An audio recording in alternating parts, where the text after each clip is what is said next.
Yes, hello. I am James Rowland. Today it's the WNR600. It's the 11th anniversary show. I cannot believe we got to this point. It is thanks to everyone who's ever spent time on the WNR. We truly appreciate it. We've got such a big show here today. But I mean, to be fair, I do write a script for this and I've just put speech to begin with because I weren't really sure what I was going to say to kind of start off the show for everybody. And obviously, 600 episodes in 11 years is quite a long time. But it's kind of funny how I split it into two, really. You know, kind of got the first 300, and the first 300, it was me there looking back at, the anniversaries and stuff that we were celebrating, Halloween specials and Christmas shows and stuff like that.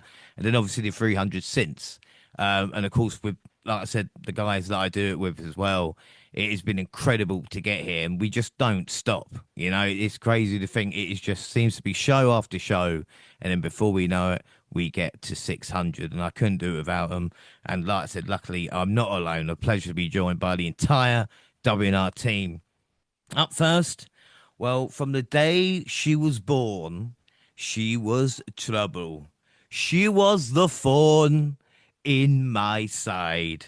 She tried in vain, but she never caused me nothing but pain.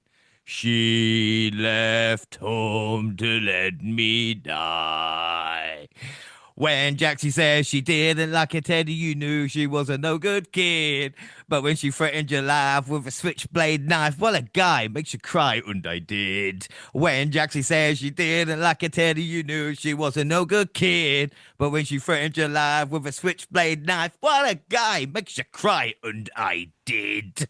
Yes, by my side for every WWE and AEW show is a fantastic Jaxie Scarlett. How's it going, Jax? Just to be clear, I've never once threatened James with a switchblade knife, but my personality could say different. Um, Welcome on in. Happy anniversary. Hello, everyone. I'm ready for another full-packed show of a lot of news and catch-up days. So, Mm. welcome on in, everyone. Oh, no, I'm glad to have you aboard, Jackson. Like I said, we've been doing this a very long time. I mean, you started, I think, 310.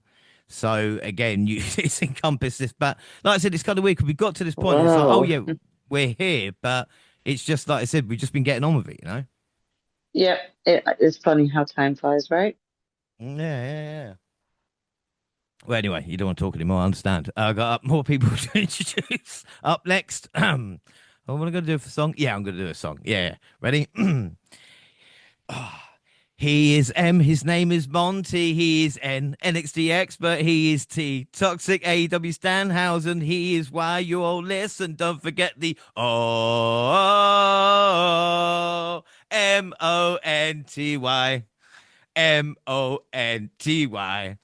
Monty, Monty, Monty. Yes, it is our resident NXT expert, New Japan demigod, and of course AEW Toxic Stanhausen. It's Monty. How's it going, man? It's anniversary time. Oh my God, I never want a song again. Uh, Thanks a lot. Uh, I'm happy to be here. Happy anniversary to the show. You're about to be raising a damn near you pretty much got a preteen on your hands with this show here. 11 years old. Before you know it, it'll be uh 18. You have to send them on to university or whatever the WNR decides to do. So time is flying on us. You're getting old. But y'all know that I'm not always the young guy reminding y'all that y'all old. But when I feel like I'm old now, so what that says about you guys in this show. But thanks for listening anyway. Everything old ain't bad. A lot of stuff is. Don't get me started on that. Anyway, excited to be here. Please don't. I used to sit there and I'd be like, Gina always gets a song. I'm kind of jealous. Now, yeah, that's gone. Never again. You don't have to do this ever again for me. Oh god. Well, I try. The thing is, I don't think I'm going to get through this episode without a massive brain aneurysm or something like this. But we're going to try. If I think I've got enough on there, but I think I'll leave it there. And last but by no means least, it is Gina. How's it going, G? Hey, I'm good, thanks, James. How are you? Yeah, all good, all good. Happy anniversary. I should say. I'm sorry, G. I've got no song for you today. You know that. Oh, that's fine. You'd think people would have had enough of your silly love songs. Yeah, I mean, I look around me and I see it isn't so. Some people want to fill the world with silly love songs. Well, what's wrong with that? I'd like to know. 'Cause here I go again. Love lifts us up Oh my where we God. belong. Where eagles fly on a mountain high. Love makes us act like we are fools. Throw our lives away for one happy day. We could be heroes just for one day. You will be mean, No, I won't. and I'll drink all the time. Yeah, probably. Yeah, we should be lovers, you know? We can't do that. Yeah, we should be lovers, and that's a fact. Though nothing will keep us together. We could steal time just for one day. Don't worry, Joe, I got it from here. We could be heroes forever and ever. We could be heroes forever and ever. We could be heroes. Oh my God, I'm not going to make it. Just because I will always love you. Can't help loving Oh my you. gosh. How wonderful life is now you're in the world, Gina, you know? I'm so Oh sorry. gosh, I mean, I'm surprised you did get through that. Oh So my thank you very gosh. much for that, James. That's the one and only Oh, time I'm ever going to be involved oh, with that. that's But a I home run. appreciate it. Ah, G, you smashed it. You smashed it, G. We're in the moment together, you know, on top of that elephant. Well, let's just say welcome to this 600th episode, people. Right, yeah, no more singing. No more singing, I promise. Gina, That you are is too it. nice, Gina. You're way too nice. And trust me, that's the most polite I'll be. Well, guys, let me know what the best song is, and I'll sing it at the end. No, I won't. But that is it. Thanks to everybody, and that's all we have time for, really. So that is the 600. No, we're going to start. What a show we have today with AEW Dynasty. Lots of news, but we're going to start with Raw and SmackDown after WrestleMania. Raw April 20th, and looking smartly dressed, Obafemi started the show after obviously the obligatory Mania recap. The crowd ubarred and owed. Your ruler has arrived, and then a mic drop. I mean, Jackson, this is kind of what Obafemi, he didn't really have to do much, did he? But I mean, the fans absolutely loved him. His first appearance after vanquishing the Beast. Yeah, I mean, you cut to the crowd and you see at least two or three people, in the camera already doing the walk. You've got it is a bit catchy, just to be able to instantly warm to someone like Obafemi. So in making his arrival, I was not complaining. Yeah, without a doubt. The first match we had was the new world champion Rhea Ripley with Io Sky taking on the Kabuki Warriors. The Faces won. I weren't sure if we were done with this feud. Io was banged up after another suicide dive. Oscar blamed Kari. But Monty, again, it's kind of bittersweet now because obviously we're going to talk about the WWE releases. But I was like, oh, why is this match? And then afterwards it was, oh, poor Kari. You know, this is her last match in WWE.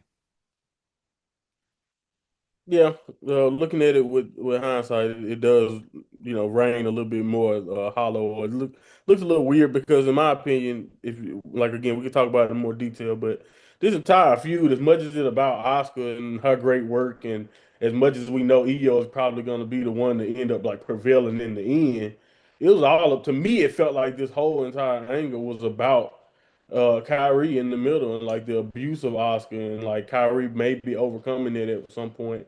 So it's kind of very, very bittersweet, like you mentioned, to kind of look at this, and this is kind of like where her role in a feud that felt like it was mostly about her. I mean, of course it had the other little parts of the feud, but the most interesting dynamic to me was the dynamic between Kyrie, Oscar, and even her relationship with Io. So it's very, very interesting now when you think about that. We're still going forward towards this match in Backlash, and now again, it feel like the thread that makes it more than just two great wrestlers that we know that we like fighting each other. Like the thread that made the story a little bit more interesting than just that, than the dynamic between Io and Oscar is gone now. So it's really, really weird now to me. It really takes a lot of the underlying story from that match that's coming at Backlash away to me. I'm not saying that it won't be a good match, and I want to enjoy them being able to do what they probably should have been able to do at WrestleMania. But I think without Kyrie, it does changes the entire dynamic if you really think about it.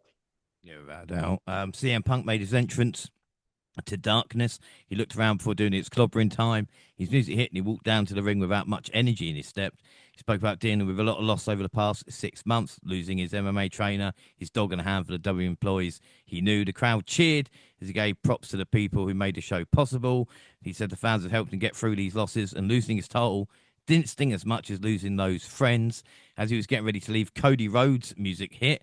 Punk joked about going over his promo time, but Rhodes had serious demeanor. He said he expected a different reaction from him after losing his title. Punk said he doesn't feel like a loser, which seemed to surprise Cody. Rhodes told Punk he had a W title shot waiting for him, whether he wanted it.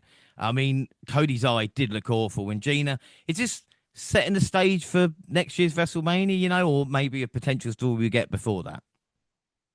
Yeah, I mean, I didn't know what to think about this in terms of when they're gonna look to pull off Cody and Punk, This could be a good lineup for next year's WrestleMania, but I'm also like, why would they wait that long? Like tease it here and then wait that long to get it underway.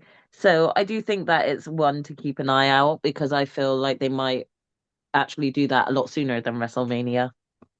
Yeah, exactly. And I've really liked the way Punk reacted to losing the title. So, again, an interesting story.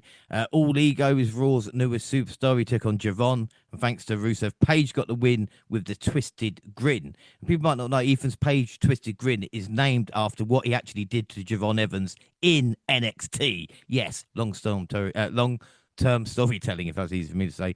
Rusev beat the shit out of Javon. Penta tried to make the save, but the Hills beat him down. We got Paige and Bella's in crowd. So was Powerhouse Hobb, Trick Willie. Liv was next. She got You Deserve It chance, and she thanked the Judgment Day, and she thanked Stephanie Vaquer. So Ruka showed up, making her Raw debut. Pierce made the match. Zariah got involved. Daria got involved after it looked like Soul had it won, and Liv got the win with Oblivion. And I mean, Jax, what are your thoughts? I mean, because we've seen Soul Ruka before, and also we were a little bit annoyed by the time of Stephanie and Liv at Mania. We weren't sure about injuries. It looks like Liv didn't have an injury in this one. Yeah, I mean, it was a little bit disappointing just because that was like the shtick that we know that WWE was trying to put out there about, oh, we were just trying to save both women from injury or something. But then you throw out this, and it was a great showing for Sol Ruka and a great showing for Liv. She was fine, so make it make sense. So, as much as I don't really want to hate on like Liv in this actual situation, I just think that the way that they put the women's division even up to leading up to Mania and just including like the releases and everything that's just recently been done, it's been poor. Every bit of the treatment towards the women's division has been poor. Yeah, without a doubt. Moving on with Raw, Heyman brought out Bron Breakker for his first Raw appearance since the tricep injury. He called Seth Rollins weak and bragged about ruining his match with Gunther. Rollins showed up with a steel chair, but the trio got the better of him. The Street Profits made a surprise appearance to even the odds, and Breakker hit the vision with another huge spear before he taped up ribs to end the segment. I mean, Monty, it's good to see the Street Profits, but I mean, man, we're going to talk about tag team division, I guess. But the other thing I found, I We don't know if need it's them. funny or not, but Bron getting cut the hard way, and I'm just thinking to myself, is there anything this they can't? The vision is just cursed. Do you know what I mean? Like Yeah, Danhausen style. yeah, no. And it's pre Danhausen, so it feels worse, right?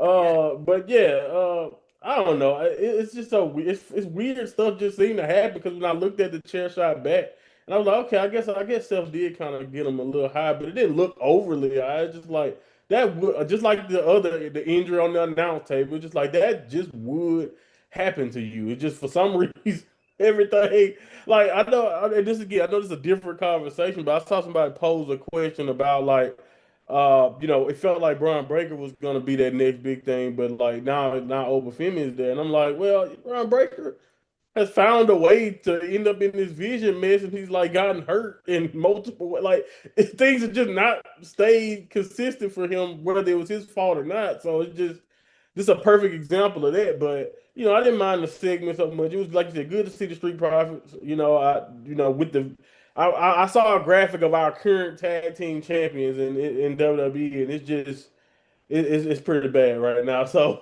I'll definitely take the Street Profits back. But like you said, I don't know who they're gonna be able to work with even if they do dethrone the Vision. I don't know who left to work with besides maybe the Usos at this point. So it's like, yeah, we're gonna be on.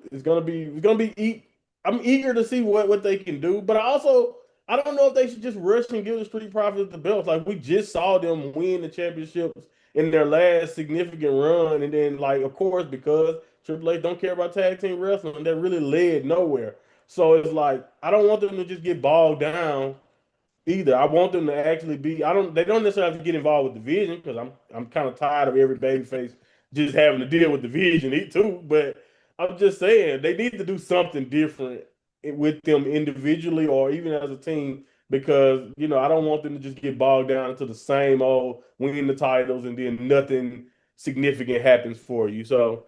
I'm glad to see them back. I'm glad they remember Montez worked there. After Bianca announced her pregnancy, Mhm. they realized he need that paycheck maybe. So we'll see. But I'm excited to see them. And as far as the tag division goes, man, it's getting scary. Yeah, it's awful. How JD McDonough was standing after WrestleMania was very impressive. He was beaten by his former mentor, Finn Balor, who busted his nose. Annoyingly, Dom attacked Balor to somehow keep this feud going. And then the final segment of the night saw Roman Reigns come out to celebrate winning the world title. He brought the Usos out with him. He said he missed it having the trust of the Usos and doing business with them. He told them they're stronger together than they are apart. He recalled how they ran WWE for 4 years together and asked if they would be by his side again, not as underlings, but as equals. Uso seemed on board, and that's when Jacob Fatu showed up. He was not there to acknowledge the champion, he was there to challenge him, and he wanted to upgrade his life at Backlash. But Reigns questioned if he's ready to carry the title. He said he would see his little cousin next week and made his exit. Gina, I mean, what were your thoughts on this? Because again, the Usos have, I don't know if they've gone back or if we've all gone back in time now with Reigns' title reign, but Jacob Fatu has stepped up. Yeah, I mean, the thing is, when the bloodline were together and it was, the Usos and Roman and even Solo, I loved that whole storyline. It was great. It carried a lot of WWE story TV. Do I want to see it all go back again? Not really, just because I feel like, especially Jimmy and Jay, they had made a lot of growth in trying to get away from Roman, and I don't feel like they should stay away from him entirely, but I feel like they had a lot of self-growth as for themselves, and this is just kind of reverting them back and getting rid of that self-growth. So I don't know how everybody else feels about it. I always will love seeing Roman and the Usos, but I'm also worried about how repetitive this may get. But Jacob Fatu, he is just so hot right now that it is quite exciting to see this dynamic turn up. I hope it doesn't have, the same sort of tone as the Solo sort of turn or anything, but either way, I'm intrigued because of Jacob. He's very exciting to watch because you never know what you're going to get with him. Yeah, without doubt. And again, we talk about it. It was crazy, right? A couple of little things here that I thought of. That Jey Uso was the champion this time last year. So the night after WrestleMania was like meant to be Jey Uso's crown. A moment a year later, he's kind of gone back, and Roman is now holding the title created because of him. Because let's not let's remember the World Heavyweight Championship had to be created because Roman wasn't around to defend it, and also Drew gets screwed again. You know, but hey, on to news. Well, quick one. Just the fans' behaviour over WrestleMania weekend. I was hearing a lot of stories and CM Punk pushing fans and all this kind of stuff. And it's like, guys, come on. You know, what have we spoken about? Spoke about deodorant and keeping your distance. All right. They don't owe you anything. They are professionals trying to get on with a job. So when they're in a public or private place for themselves with their families, they should be left alone. Okay. Again, a lot of people go, well, it's $250 for a picture with Logan Paul, wherever it is. Yeah, if you want to pay that, that's fine. Don't accost wrestlers. I don't think any of us, we talk about the four of us as a group, have ever kind of hopefully made a wrestler feel uncomfortable or anything. Even like, I don't know, Jack's like the FTR when we saw it, they were forthcoming. Do you know what I mean? We didn't kind of, Yeah. apart from you running towards Okada, is the only time that I can think of something that we done wrong. Hey, okay, look, I didn't get far, okay? So, and it was fun. And I wasn't going to, do much. I was just going to take a picture, but that didn't happen. It's fine. But no, really, we do need to just like remember that they are human beings, and I don't want to hear none of this bullshit of oh, it's a public space. Like, if it was a normal person, do you think that two people hugging would be actually comfortable having just a random guy like taking their photo? Like, do it during the times that they have actually provided, and if you don't want to pay for it, then don't get the picture. It's as simple as stop acting like any of us have a right to other people's lives because we don't. And it's just like, you're seeing it not just even with wrestlers, but other celebrities. It's kind of like, guys, are we getting that low? Come on. We could do better than that. So, yeah. Yeah, I mean, again, it's a problem. Everybody thinking they're important. Do you know what I mean? And like you said, you wouldn't do it to like a normal person. I just don't understand it, but you know, it's saying that it's probably going to get worse before it gets better. Speaking of worse things to happen, this time of year we get WWE releases, and we've got a whole heap of them to talk about. The first batch, shall we say, was Alba Fire, Alistair Black, Alex Shelley, Andre Chase, Apollo Crews, Bo Dallas, Uncle Howdy, Carly Bright, Chris Island, Chris Sabin, Dante Chen, Dexter Loomis, Eric Rowan, Joe Gacy, Kari Sane, Luca Crucifino, Malik Blade, Nikki Cross, Santos Escobar, Serena Linton, True London, Tyra May Steele, Tyrick Igwe, Tyson DePoint, Selena Vega, and Zoe Stark. Monty, I'll start with you with kind of this list because, man, we've watched a lot of this talent, even come through NXT and all this lot. Yeah, I mean, it sucks, but I don't know. This is probably I don't want. I'm not. I can't wait to hear what everybody else say. I'm not saying my sentiments are like not. I don't think I'm not affected by it because in especially in this country in America, and most of these people, if they're not from America, they moved here, so they had to get a visa and et cetera, et cetera. Nobody no one needs to be unemployed right now. The way our economy is, like it's everything costs a lot. Gas is up because we doing stupid stuff in the Middle East, and we just it's a bad time to be unemployed. So I don't want anybody to think I'm just saying, oh man, it's no big deal. But I do believe that it's not that I'm numb to these releases. It's more so just about I'm the way this not only because of the state of TKO and the state of WWE, I'm relieved for some of these people because I know if they want to continue to wrestle, there's plenty of places to land on their feet and they'll be fine. And some of these people can be compensated for their talents elsewhere. And I think we in such a more healthy we're in such a healthier space in wrestling in general than we used to be that these releases just don't feel as doom and gloom to me as it felt. But as far as WWE goes and like their direction and all of that, I mean, like we've been questioning what's the end goal and who's really in control and who's making these decisions for the longest. And I think this is kind of confirmation of like a direction that they plan on going in and who they were invested in. Even if we saw these people as more and having potential to do some cool things for WWE, obviously decision makers decided that that wasn't the case. And I haven't heard I've heard different official reasons like age, budget cut. They're coming up with they're giving up with all types of different types of explanations. But at the end of the day, a bunch of people lost their job and it sucks. They just signed Alistair and Zelina. I mean, not really Zelina, but Alistair back. So it's kind of like when you see names like that, it's like, dang, you're like, okay, and you heard rumors that he had main event, like he might have been involved in this year's stuff with Randy and Cody, but they kind of nixed that and then he ended up released. Like that's crazy when you think about it. And then like the Kyrie thing, like I mentioned earlier, very involved people who are literally actively involved in storylines. And I kind of figured something was coming because if you we haven't I know we didn't talk about SmackDown yet, but just on that Raw, you saw a lot of NXT involvement, and usually when we know some people are getting called up, and a lot of people on NXT currently in the product are having their last matches, I know that usually means we're probably going to get some turnover, and that sometimes turn into roster cuts also to make space for people on the main roster.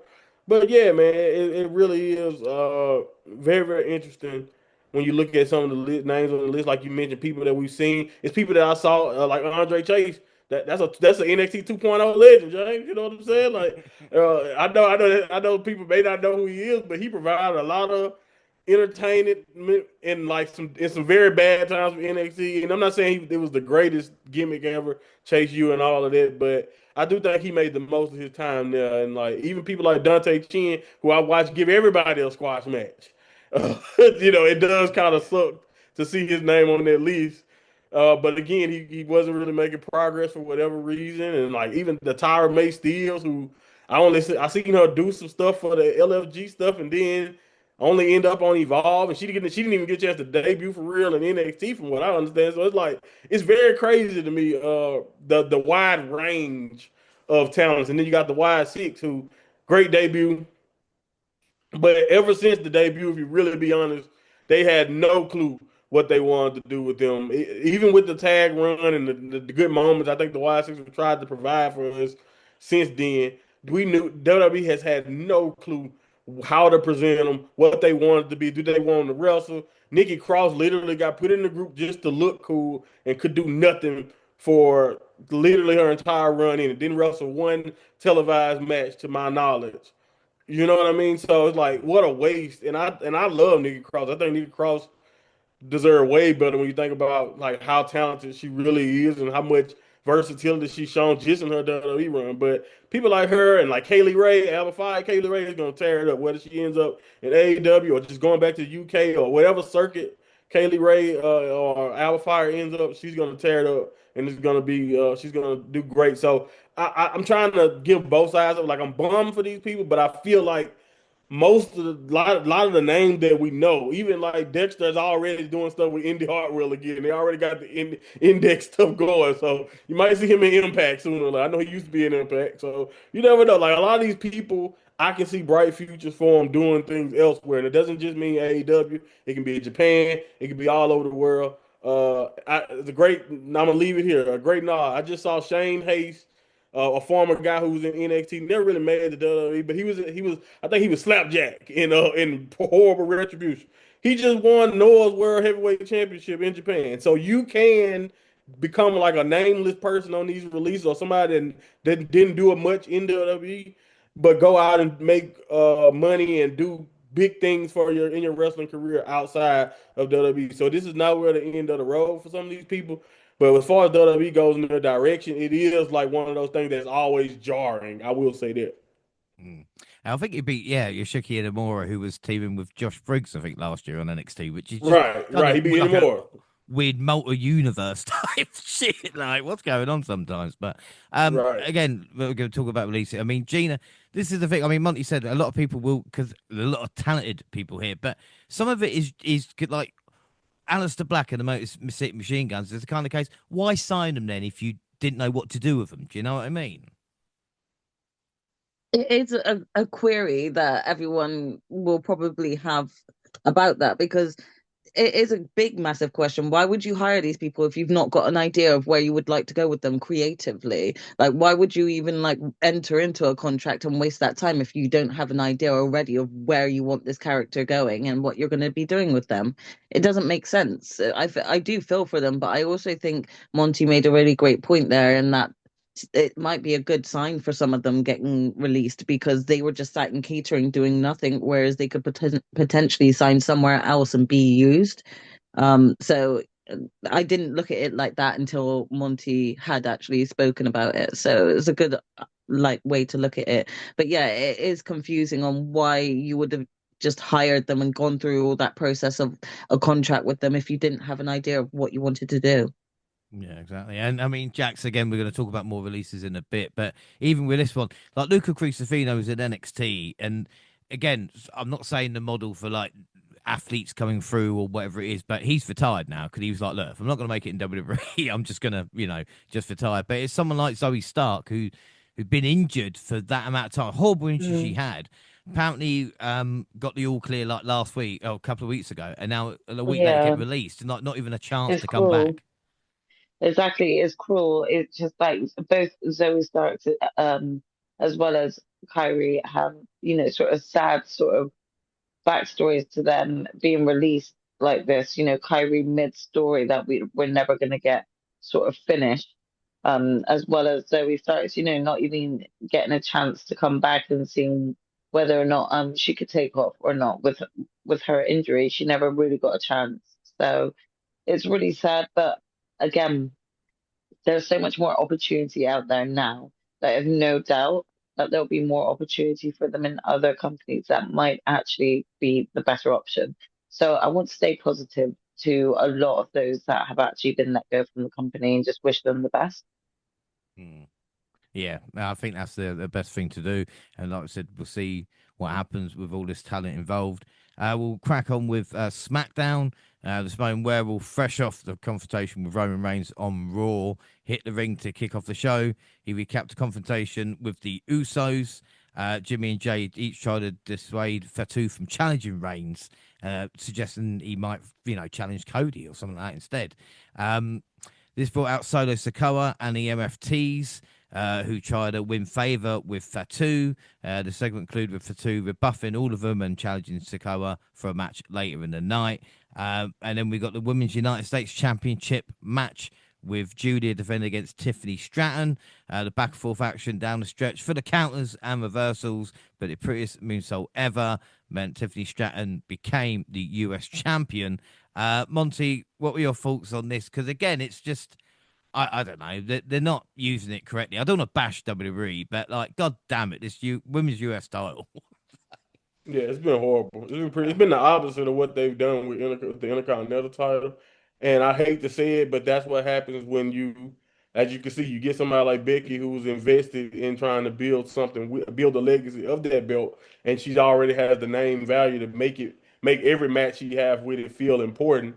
So they're not gonna drag their feet. But when you got a belt that doesn't have a legacy, but you're trying to use people like Julia who have not necessarily established herself, being allowed to either. Like the longest match, this is another least competitive match they allow her to have. But that, like, I think if you look at Julia's both runs, best matches and most competitive matches was ended up being the matches that she loses the belt, and then she got the other match with Rhea Ripley. That's pretty much the longest and most impactful stuff that they've given Julia since she's been on the main roster. So again, it's just like one of them situations where it's like, okay, y'all want us to believe Julia is a big deal, and yeah, we can say two-time U.S. champion, but really, what does that matter when the belt has not a real legacy, not even a real division or focus? And even with Tiffany having it now, I'm just like, okay, who the hell she fight next? Give me a hot name in the U.S. title division that's gonna make this mean something.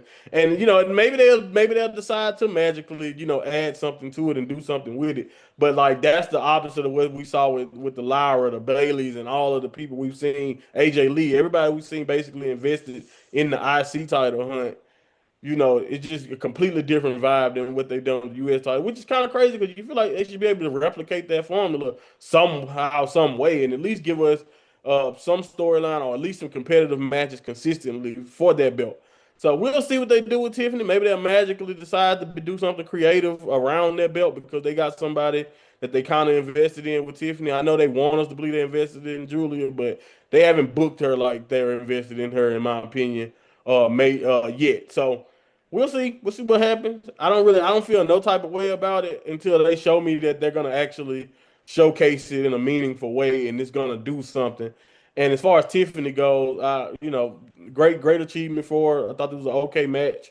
But Tiffany also needs something else too. Like just her being a stale babyface to me just is not her strong suit, and I don't really like that either. But we'll see. Maybe they'll do something unique with this belt. But besides Chelsea Green, the US title has no legacy at this point, and it's crazy. We got the new women's tag team champions, Paige and Brie Bella, coming to hit for a promo. Alexa Bliss and Charlotte Flair interrupted, and all of a sudden we got a match which ended in disqualification when JC fucking Jane showed up with Lionel Reed and Fallon Henley. Fatal Influence stood tall to close out the segment and put an exclamation point on their main roster debut. I mean, Gina, JC Jane, and Toxic Attraction or Fatal Influence are your problem now as well, Great. I'm not impressed, but yeah. I mean, I know of JC Jane. I don't watch NXT like you guys do, but I've seen a few of her matches. I don't really have an opinion. Uh, So yeah, I was a bit confused with this call up because I saw Soul get a call up. We've had Ethan Page called up. I think a few others have been called up as well. So I wasn't expecting this, but it did just feel like a cop out to end this tag match between, Alexa and Charlotte and Brie and Paige. So yeah, I wasn't really impressed. And to be honest, I don't think the crowd were either. Not at all, no. Yeah, we'll see. We'll see what happens, But again, I don't know. Cody Rhodes hit the ring to address the fans. He said he cited Sami Zayn's golden boy, and that's why he wore gold at WrestleMania. The crowd chanted for Cody, and he issued a word of warning to the locker room. He is not hard to find for those who want a shot at his title. Now, I didn't know, Jackson. I didn't know if you knew this or not. But the punt from Randy Orton hurt Randy more than Cody, it seems, because we've not seen fucking Randy, and Cody is ready for another challenge. I'm merely thinking that Randy is just so embarrassed by all of the sort of involvement from Pat McAfee with WrestleMania. He decided just to hide away in shame. Yeah, yeah, I don't doubt that at all.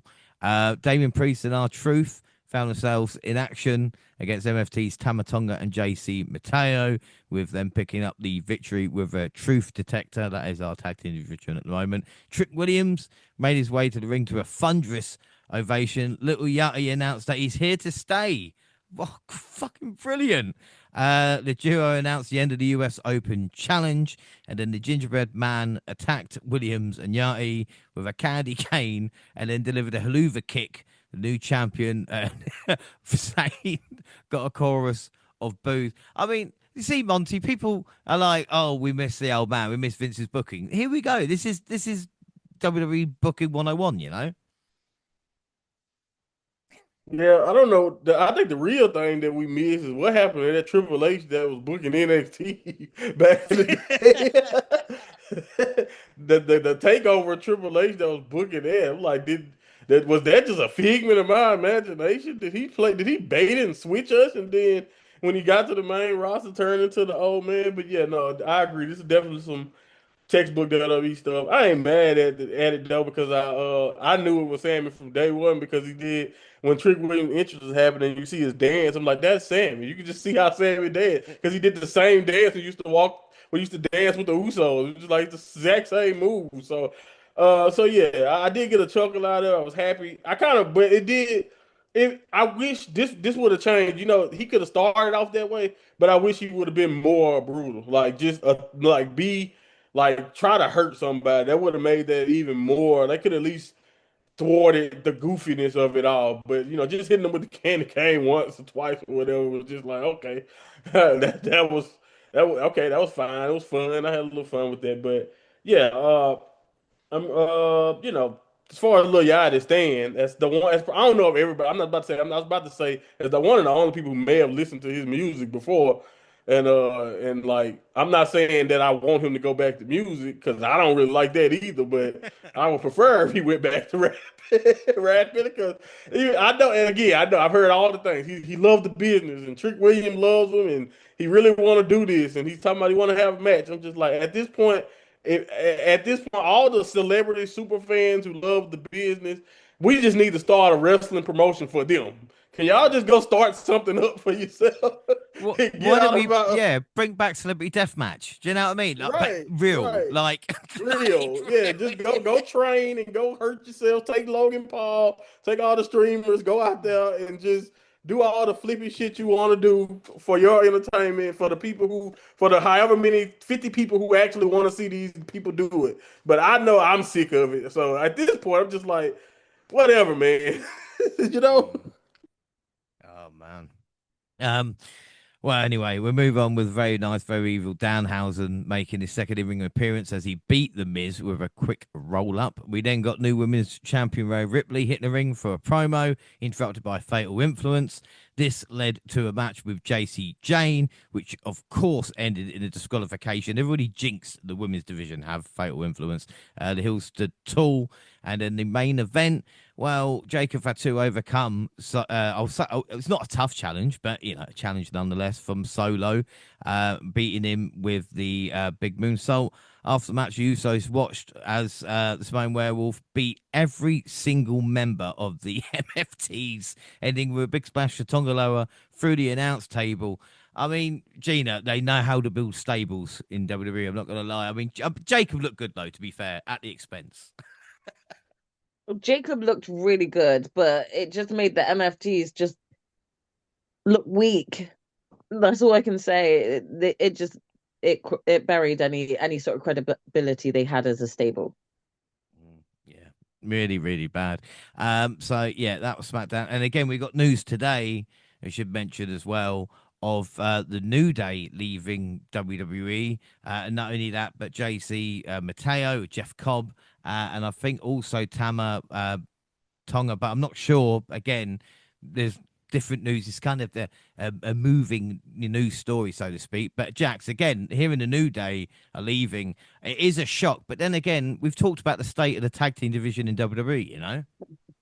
Yeah, I mean, right now, I think the tag division is probably at its poorest that it's been in a while. And I don't mean in terms of the tag teams we've got. We've got decent tag teams, but we are not using them creatively. We've got kind of like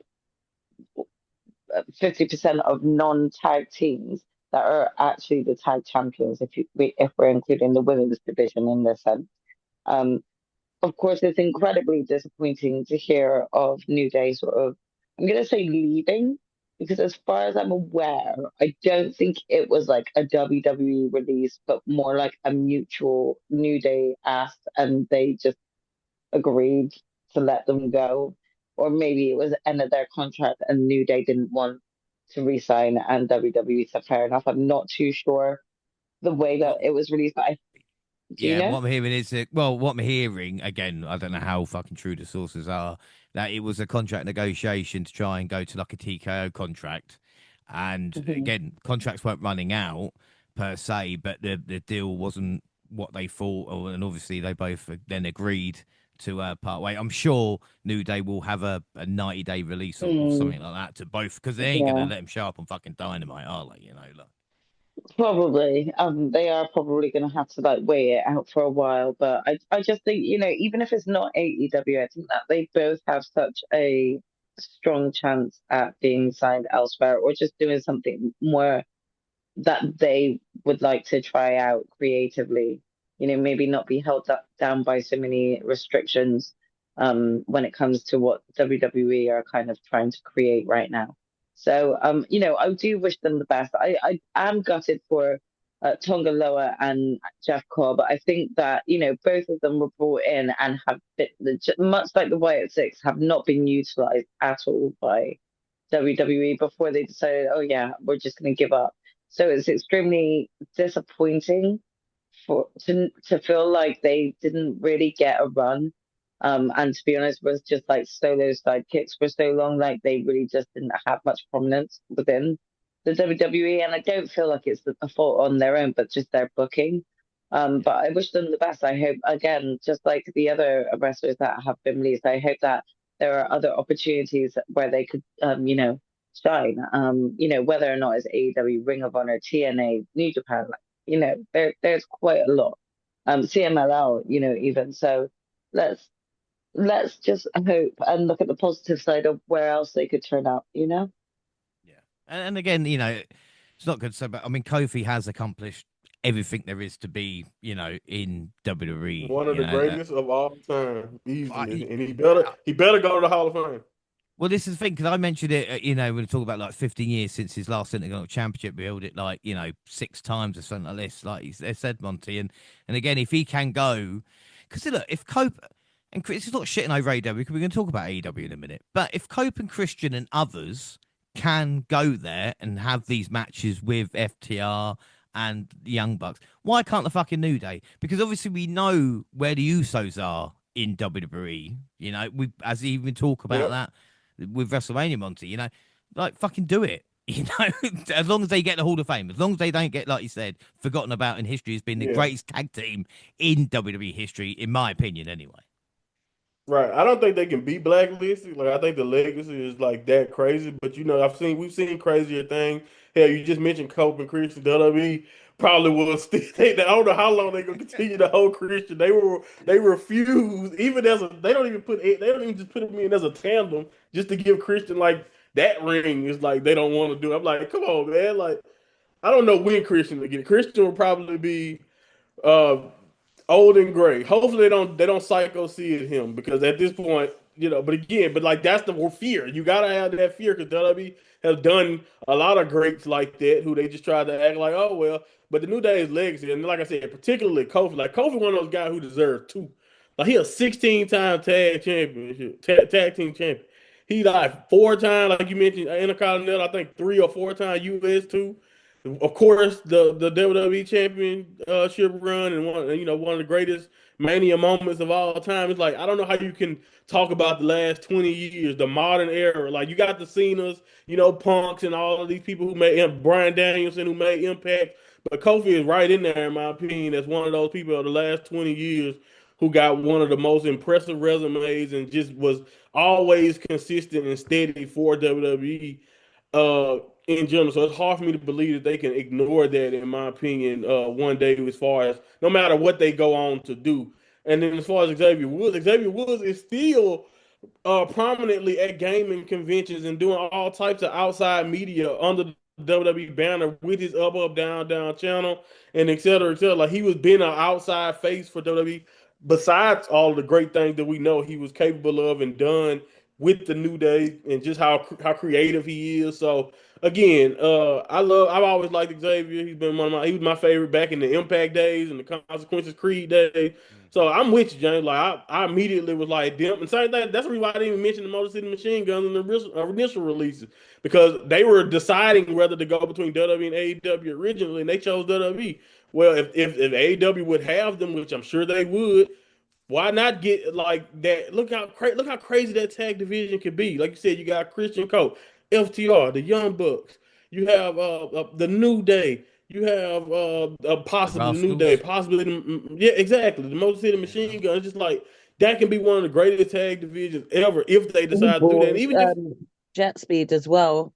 That they would right, be jet good speed, like going don't like yeah, into. exactly. The young, you still got the Hurt Syndicate, like the young, you got young and old legacy great tandems and teams that you could put together and force situations with So it's very very interesting if they decide to go there. But like you said, even if they don't, like Kofi is one of the greatest of all time already. So it don't matter where he decides to go. I think he could be him and Xavier can be a huge addition to any roster, no matter what they decide to do. But I know everybody 100% right. Like I immediately start thinking about the dream matches they have, and honestly, since the heel turn and them dropping the ball with that run, I think the writing was on the wall, man. With the New Day, like I'm very excited that they decided. Even though I'm one of those people who thought they would be like the New Day, I mean, be like the Usos and just kind of be like WWE lifers. I never really thought we would get to this point, but seeing them do it and now the possibilities that we could have, I'm very excited for them. I'm also excited for Jeff Cobb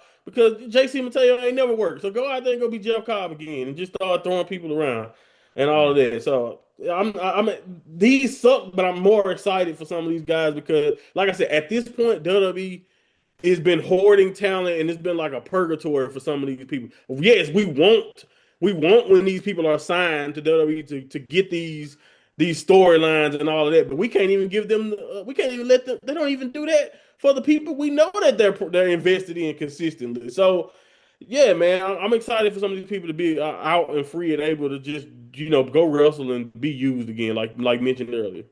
Yeah, I think that's the thing in it, G. When we talk about kind of the talents as well, I mean, apart from maybe Matt Cardona who wants to be a WWE superstar, these guys can rebuild themselves, and like I said, if they find success elsewhere, could always come back. Might not want to fucking come back. Do you know what I mean? This is the interesting thing, and I think for Kofi and words as Monty and Jaxie has said, they could have just sat there, and just been happy with what they had, but they're going, no, do you know what? We've still got something left in our career. So fucking fair play to them. Yeah, I definitely respect them a lot for that. But I think both Monty and Jax have said pretty much most that they can in that I can in relation to this. I wish them nothing but the best, but New Day definitely will always be one of the greatest tag teams ever. And I will highly respect them and support them in whatever they move on to next.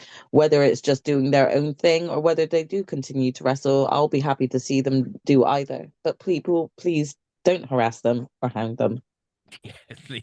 Yeah, leave Big E alone as well. All right, he's probably devastated at this moment in time, having to do panel shows with fucking Sam Robertsburg rather than being with his boys. So. But anyway, yeah, that is WWE for now. We'll catch up with WWE for Backlash because it's ridiculous, like a 3 week fucking turnover for Backlash, and then it's going to be a whole lot of other stuff we'll catch up on.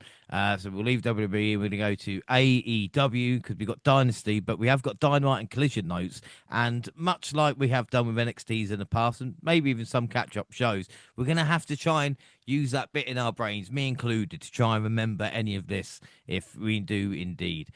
So we'll start March 21st and 22nd, Collision, because of basketball, apparently. We had Carl Fletcher defeating Robbie Eagles with TNT's championship. Yeah, it shows you how old it is. Brawling Birds defeated the Sisters of Sin.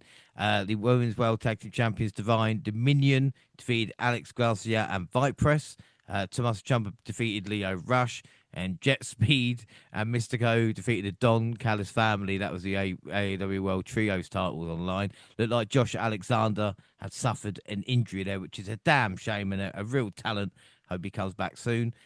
Dynamite March 25th, we started with Retrievable Mints Extra Strong with Swerve versus Kenny Omega. They hit their best shots, but neither man could keep the other down for the 3 count until Kenny hit the One Winged Angel for the pin and gets a shot at MJF at Dynasty. I mean, Jaxie, Swerve and Omega have faced each other off, a couple of times now, but this is still just, again, excellent stuff.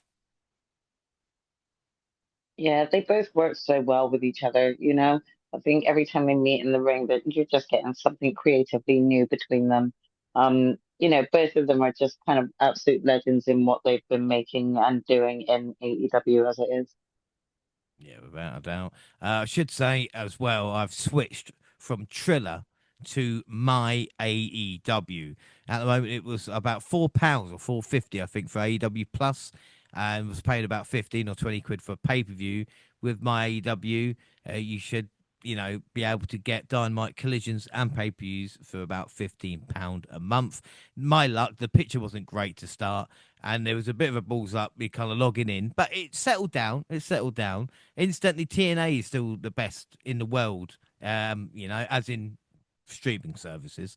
I do miss the network. I suppose that's why Batman never killed Joker. Will Ospreay wants Mox at Dynasty. Mox is in action with Shafir and Garcia beating Top Flight and Zeta Steel. Speedball Mike Bailey beat Rocky Romero.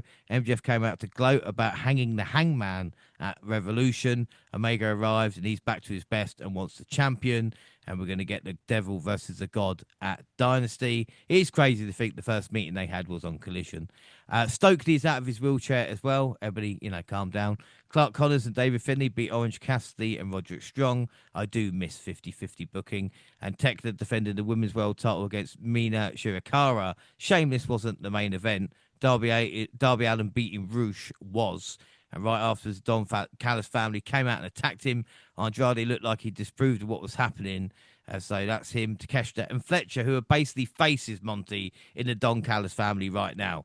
I mean, I know we're going to get on to Fletcher, but like Takesha's not happy, and now Andrade's like, I don't agree.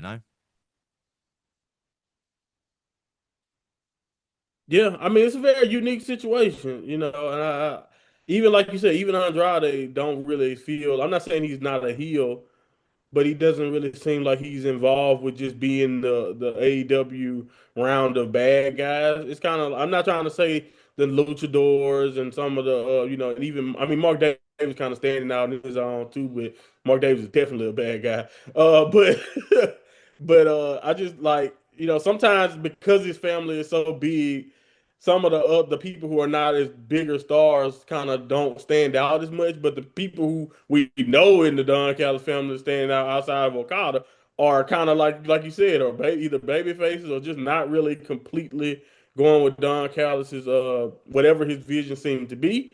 But again, I like that dynamic of it because it does make them a little bit more interesting than just some random group of bad guys sent to kind of bother kind of be in front of all the baby faces.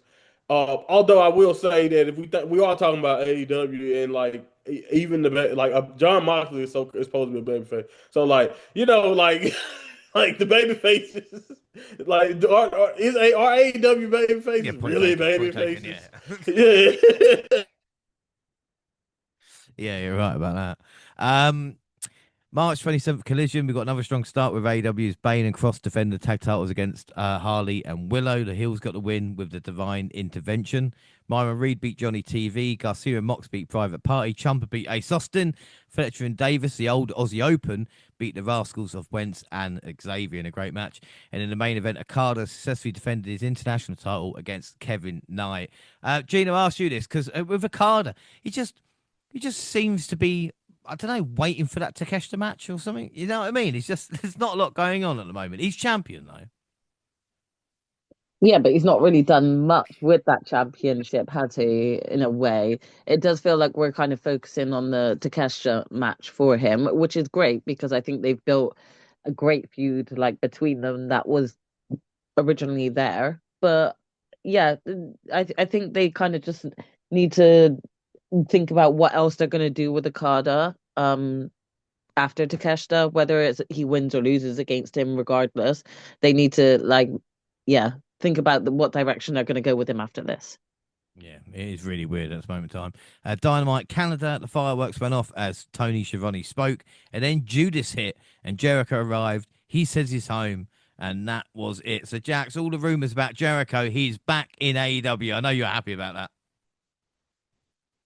I mean, yeah, I kind of like remembered that a lot of people were just kind of talking about him recently, and I was prompted to think, yeah, when is going to come back? So whilst it was a surprise, it also wasn't. Um, but I do think that like he expected maybe a bit of a louder reaction than what he got. He still got a reaction, but I don't think that it was as loud or popping as what he expected. We then had MJF and Kenny Omega contract signing. I was up to date at this point, so I saw the same segment on NXT the previous day. Just my luck. Kenny says he is 100%. Speedball came out to support Kenny, and the main event was made with MJF. Before that, the Demand came out to face Omega, Brody King, and Jack Perry, with Kenny pinning Ricochet. Pac attacked Osprey for their match. Lucky for us, Will recovered, but a lot of Pat might make him pass out in the brutalizer. Osprey rolled him over for pin and the win. The Death Riders attacked Osprey, but Moxley stopped them for stomping on his neck while wrapped in a chair. And this is the funny thing about it, Monty, as well, is AEW is so stacked. It's like, oh yeah, I forgot Pac and fucking Osprey just had a match in the middle of Dynamite. Do you know what I mean? Oh yeah, Yep. that happened, yeah. Right? How blessed are the AEW stands, man? You know what I mean? Like that's the type of stuff you just get for just watching weekly, you know? So yeah, I think at the end of the day, like I mean, that's the main selling point if I was a AEW promoter or whatever, it's just like how, on any given week we can just put on pay-per-view worthy or stuff that can main event other places or would main event AEW with the right circumstances. So yeah, man, I think that's one of their major advantages. But this also serves story purposes. I think this is a week before what I'm thinking about is going to happen. But this was another situation where it's like, okay, and again, I'm not saying it's bad because I get it. I understand why we're doing it. But it's like every Osprey match for the rest of his AEW run now, they're gonna try to break his neck. So it's just like, oh Lord, okay, all right, I know what to expect. But after a while, it's like, okay, all right, how many times are we gonna do this? We gotta check with the doctor because Osprey might not need to be out here. I don't know how many. Why y'all letting this man wrestle if y'all not sure he's cleared? But anyway, it's like he's on a thin line of cleared, and he still wrestles every week. But anyway, yeah, this was a good match, like you mentioned. Of course, a great stuff with him and Pac because Pac is one of those guys who could be a number one guy for any promotion if they really wanted to invest in him. And I don't think he gets that credit, but I've always thought that. I really love him, really love Pac. since the Neville days, of course. And but probably a little bit before that. But as far as this whole thing goes with Moxley, it was interesting to see. Okay, all right, where are we going with this? But it was a good little threat because like Moxley was being nice, but he also was like, it also you got a chair around my neck, man. So it's like, okay, you only being but so nice, It is AEW, isn't it? You know what I mean? Like I right? said, we take the good with the bad. The Brawley Birds and Kim's beat the Triangle of Madness. Darby Allin warned MJF. The Don Callis family warned him. A lot of warning going on. Andrade will face Darby at Dynasty. And in the main event, MJF did beat Speedball in a fun match. Collision was April 2nd on a Thursday. It had nothing to do with Stand and Deliver. Mox beat Bowens. Hurt Business with Bobby is back. And again, I'm not having a go at AEW, but Jeannie, you would think if we were going to introduce the Hurt Business back, maybe, you know, do do it on a Dynamite and not on like a segment on Collision, you know?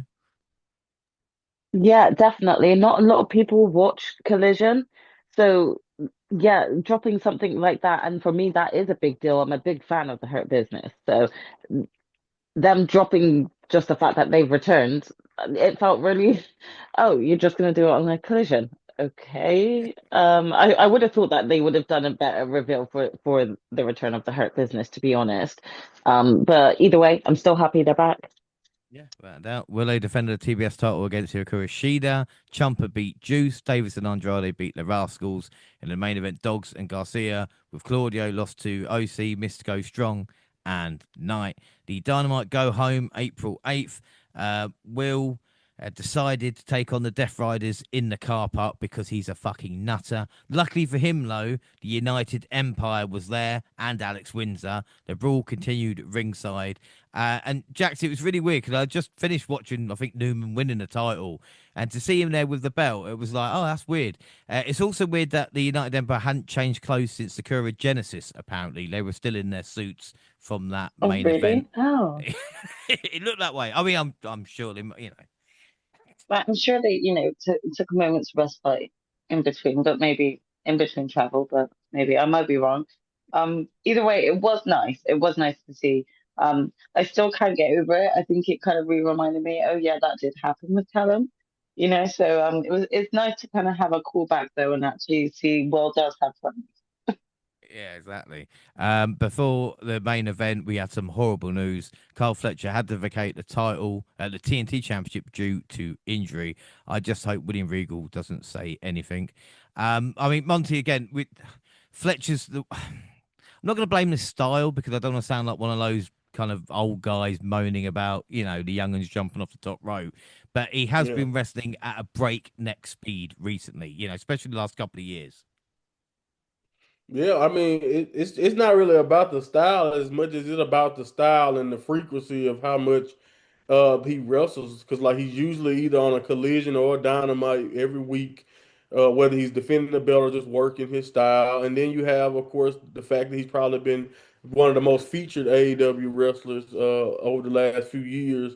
And that's how he kind of has gotten to this status that he is, as far as like we know he's going to be one of those guys you can bet the future on. And it's tough, man, because you got it's like it's a give and a take in a sense. And I don't ever want to tell a wrestler to change their style or to not do what they need to do because I don't necessarily think he's he puts himself in a lot of danger. I just think he's a high impact. He's a very physical wrestler. So things like this can happen. Injuries are a part of the game. So it's kind of one of those things where it's like all right, maybe you want to slow down a little bit, and the thing is, as somebody who was an athlete and did a lot of things in my past as far as playing sports, that's how it kind of goes. Like if you go at a high speed and you break neck pace, if you don't slow yourself down, your body will slow you down 100%. So, I wish him the best. I think hopefully this isn't something that like continues to be like a trend. We've seen a lot of great people that we know that have bright futures kind of get derailed because of injuries and all of that.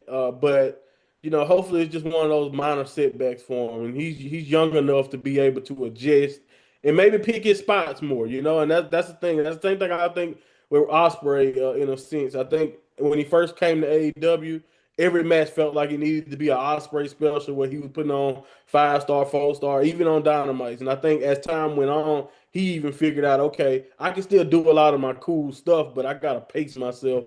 And he kind of was forced to figure that out. And hopefully you don't have, hopefully the Fletcher don't have to be forced to figure out that you're gonna have to kind of, pull out your best shit when it's necessary. Yeah, without a doubt.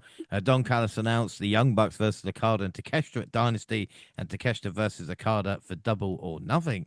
Andrade, Mark Davis, and Takeshita beat Darby, Jack Perry, and Bandido. The Bucks made the save, and then Okada helped Takeshita. Then he started fighting each other. Queen Amenasa returned for the first time in 5 months. I mean, Gina, again, it's nice to see him, but as Monty just mentioned, there is a lot of injuries. And I guess it's not just in AEW, but it seems that way right now. Yeah, I mean, I think it just seems there's a lot of injuries everywhere at the moment. And like you said, not just with AEW. I, I don't know if it's just they need more training to do things more safely, or they need to be worked less. I don't know. I don't know. Jericho's a result of diminishing returns as well. He's a face, and he's brought the list back, and he added Ricochet to the list. The crowd went tepid. They will face at Dynasty. Ciampa defeated Dorado. Christian Cage and Adam Copeland came to the ring to talk about FTR. Trent Barretta, Rocky Romero, Dax, and Cash showed up and attacked Cage and Cope. But Stokely Halfway did the most damage, didn't he? And Jaxie, this was a line with Cage saying he banged FTR's mums. I mean, that man is unscrupulous. Now, I've got a lot of respect for that. No, I don't know. It's weird, but I've been enjoying sort of this constant back and forth at the moment between FTR and Cope and Christian. So like, right now, just let them cook. I'm sure that we're gonna enjoy seeing what's to come um going forward with this feud. So it was there's some entertainment moments for sure. Without a doubt. And then, like I said, the main event was Hanare, Callum Newman, and Francisco Akira teaming up with Will Ospreay to take on John Moxley, Claudio Castagnoli, Daniel Garcia, and Pac. Ospreay scored the win for his team by pinning Moxley, giving him momentum heading into the singles match. Ospreay tried to keep attacking Mox, but Claudio saved him. And then the show went to overtime and ended with Kenny Omega giving an interview about the World Championship with MJF. And again, not a bad ending. But Monty, I want to get your thoughts on United Empire showing up. Again, it kind of makes sense, but they're not telling us Andrade is a part of the United Empire. And even with recent stuff on Dynamite, which we're not going to talk about, do you know what I mean? Like Osprey and the Death Riders, it's a very tricky road, I suppose, with the groups. Yeah, it really is. I can't wait to see how it play out because I do think what's going on we are currently may affect some things if they're smart and if that's the story they're trying to tell. Hopefully, it does play a factor because he did claim Will Ospreay has just recently said this week that he wants to be he hate the fact that the New Japan guys don't like AEW and he want to be a bridge between the promotions. So that just leads me to believe that Ospreay. Uh, is going to be involved as much as he possibly can be with New Japan also. So, hopefully that does play a factor. It was definitely weird, but I thought it was cool because I had just watched Will kind of basically ask for Newman's help to do it. But like, I think we all kind of can see what's going on when it comes to the United Empire and like their direction versus maybe Osprey's direction. And they've kind of been going on different paths for a while now, so it'll be interesting to see how that all plays out. But yeah, it was definitely kind of weird. But I did love. Don't get me wrong. The match though, we ended up getting a really really fun encounter, and I thought it did at the very least. If even if I don't know how much sense it makes, I do think at the very least it did put like Newman on people's radar. It did put some the Akiras and some of these other even Hanare. Maybe some people knew of Hanare or remember a different version of Hanare, but to see him go out there and interact with Claudio, I saw people calling for like Hanare to work with Claudio in a one-on-one setting at some point. So it was cool to see that element of it. But we'll see where it goes. Anytime a New Japan talent, especially a whole faction, show up on New Japan, show up on AEW, you kind of be like, oh man, here we go. Like Will they be in New Japan next year? But at the end of the day, it's like at this point, I'm used to it. At this point, Yeah. people leaving New Japan is about as normal as these releases are to me. They're going to start Like calling themselves the Elite Empire, and then you know what I mean, or it is what it is. United Right, Elite, or something like that. Yeah, you start worrying. right, right. Um, that is interesting times though. Collision April 11th. The trios titles on the line as Mystico, Kevin Knight, and Speedball face the Dogs, Gabe Kid, Clark Connors, and David Finlay. Surprisingly, the Dogs got the win and are the new champions. Bailey at the pin, and the conglomeration want a shot at the Dogs. Let's just hope the hot potatoing of the championship stops soon. But Gina, again, putting stuff on Collision, I have to fucking watch is quite annoying. You know, they should really learn. Again, yeah, this is another one. This change happened on Collision that I didn't watch because I was so behind. And then I saw the clip happen in a flashback on Dynamite and thought, wait, let me pause this and go back and watch Collision because I'm gonna have to for this. It was annoying. I just don't understand it. Sheila and Statlander beat Ava Ray and Lucy Lawless, or something like that. Rush beat a Tiny Bowens to be number 2 in the TNT Battle Royal. Bobby Lashley returned, and with Shelton won a squash. Young Bucks beat the Clone and Henchicero. Okada defended his, I want to say, national or continental belt against Myron Reed. I can never remember which one he's got. And the Brawling Birds beat Shafir and Tekla in the main event. All right, countdown to Dynasty 0 Hour, April 12th. We're in Vancouver, Canada. Renee, Double J, and RJ with Paul White. Camille returned and attacked Willow. I mean, Jaxie, Camille's back. You know, we wondered where she was, didn't we? Mm. Yeah, we did. I I don't know if I would have had her make her return like this. Like, fair enough because she really, when she was in AEW, she didn't really get much of a shot. She kind of came in as Mercedes henchwoman. Mm, Um, but I do think that rather than it be on 0 Hour, which without me trying to piss anyone off, like a lot of people do tend to skip and will just wait because AEW shows are long. So, a lot of people tend to skip 0 Hour.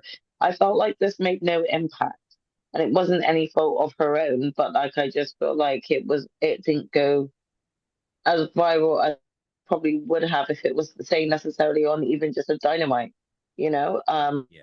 Because it was on the 0 Hour, I just don't know how much impact that truly had on her return. Yeah, I completely agree. We had a women's match to start the show. Alex Windsor versus Marina Shafir. The fight was pretty even until Shafir went after Windsor's arm to start wearing her down to the submission. They took the fight out of the ring where Shafir threw her into the barricade and continued to inflict damage. But somehow Windsor prevailed and got the pin to score the win. Monty, what are your thoughts on this? Marina cannot buy a fucking win right now, you know? Yeah, that's why I don't bet on her. That's why I don't bet on her. Bastard. She looks good. I love Marina's. I love her demeanor. I love that kind of. Hey, that was a bar. Hold Oh, on, that's good. I I gotta like use that. Yeah, you're on fire. yeah, I love Marina. I love her demeanor. Okay, I see Roger Strong. I need to write that down. Use that one. Use that line. Anyway, the match itself was solid. Though I will say that it wasn't long. I know it was a 0 hour match, so maybe I'm asking for a lot. It was a strong women's match, but when a 5+ hour wrestling on Dynasty. So again, I'm not trying to tell them that they need to give me too much longer stuff, but yeah, it wasn't the longest thing.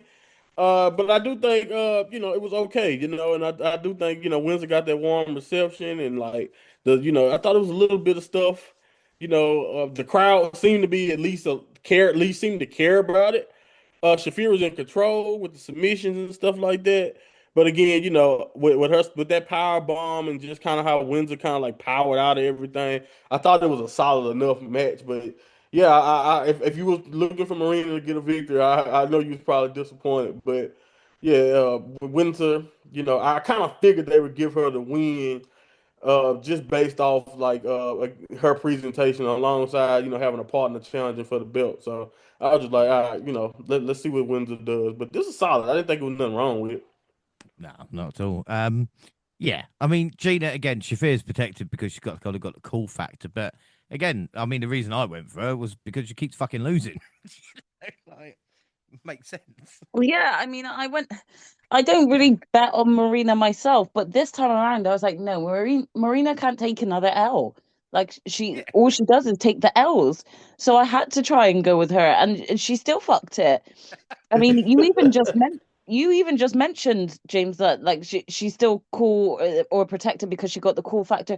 I don't think so because ever since I've seen Marina on TV, since she's taken this L to Alex Windsor, and again, no shade to Alex Windsor, but ever since Marina's taken this L, every time I see Marina with the Death Riders, I'm like, come out of that group, Marina, because you a loser. You don't fit in with that group. You really don't. Even like some like the Death Riders will pick up wins in their own rights, but Marina just can't get one. Is actually shocking. It really is. Yeah, it really is. I can feel your pain there. Jax, anything to add? And you start us off out of 5 with the scores. 2.5 because Marina's a fucking letdown. That's all I have to say. Like literally, she talks shit, and she gets banged every time. I'm done with her. Fair enough. Monty, yours? I give it 3.25. Gina? 3. I'm going to give it a 3. Predictions for the WNR Prediction League 2026. This is after Stand and Deliver, but I think before WrestleMania. So we'll forget about the WWE League and we go to AEW, which means that I can't say it. Jaxie and I, that's a better way of saying it, we're on Big Fat 0. Monty, Gina on 1 for the AEW League right now. Monty went Windsor. Rest went Shafir, so it is Monty 1-0 Oh, up damn. at this. Yes, yeah. You took everybody out in one fell swoop there, Monty. Um, Camille squashed Big Ann. Willow came out and was taken out by Camille. We can't rate this. Come on, guys. National Championship, Jack Perry versus Mark Davis. This was a classic David versus Goliath matchup, but Perry got enough offense not to feel like a complete underdog. Davis definitely got the upper hand more often, but it wasn't a one-sided fight. Jungle Jack was able to get the win with a Hurricane Runner in a pinning combination that caught Davis off guard. Gina, this match was exactly where it should have been. And that's not shade, you know? No, it's not shade. I mean, the match wasn't highly built up on, so I wouldn't exactly say like it needed to be on the main match card. And I think it was good because it still feels fresh with Jack Perry coming in, and I do feel like he doesn't hurt from being on that 0 hour. If anything, him being on that 0 hour might end up getting people to tune into the 0 hour a bit more, you know? So I don't think it hurt them. Again, I don't think it even hurt Mark Davis. I don't think anyone really expected him to pick up a win unless it was through like cheating tactics against Jack Perry. But it was a good match between them both. I think, like you said, it was exactly where it should have been. Yeah, without a doubt. Yeah, fun match between two. And Jaxie, again, speaking about Jack Perry, he's doing what he's doing, just under the radar at the moment. Do you know what I mean? Getting back into action and we're forgetting everything that ever happened with Real Glass. Exactly. Just trying to actually forget maybe sort of this little incidents that may have taken place and just kind of getting back to remembering what good he did in the ring and what he does do in the ring. So this was good overall and just a bit of fun. Still enjoyed that. Yeah. Monte, I mean, anything to add and start us off with the scores?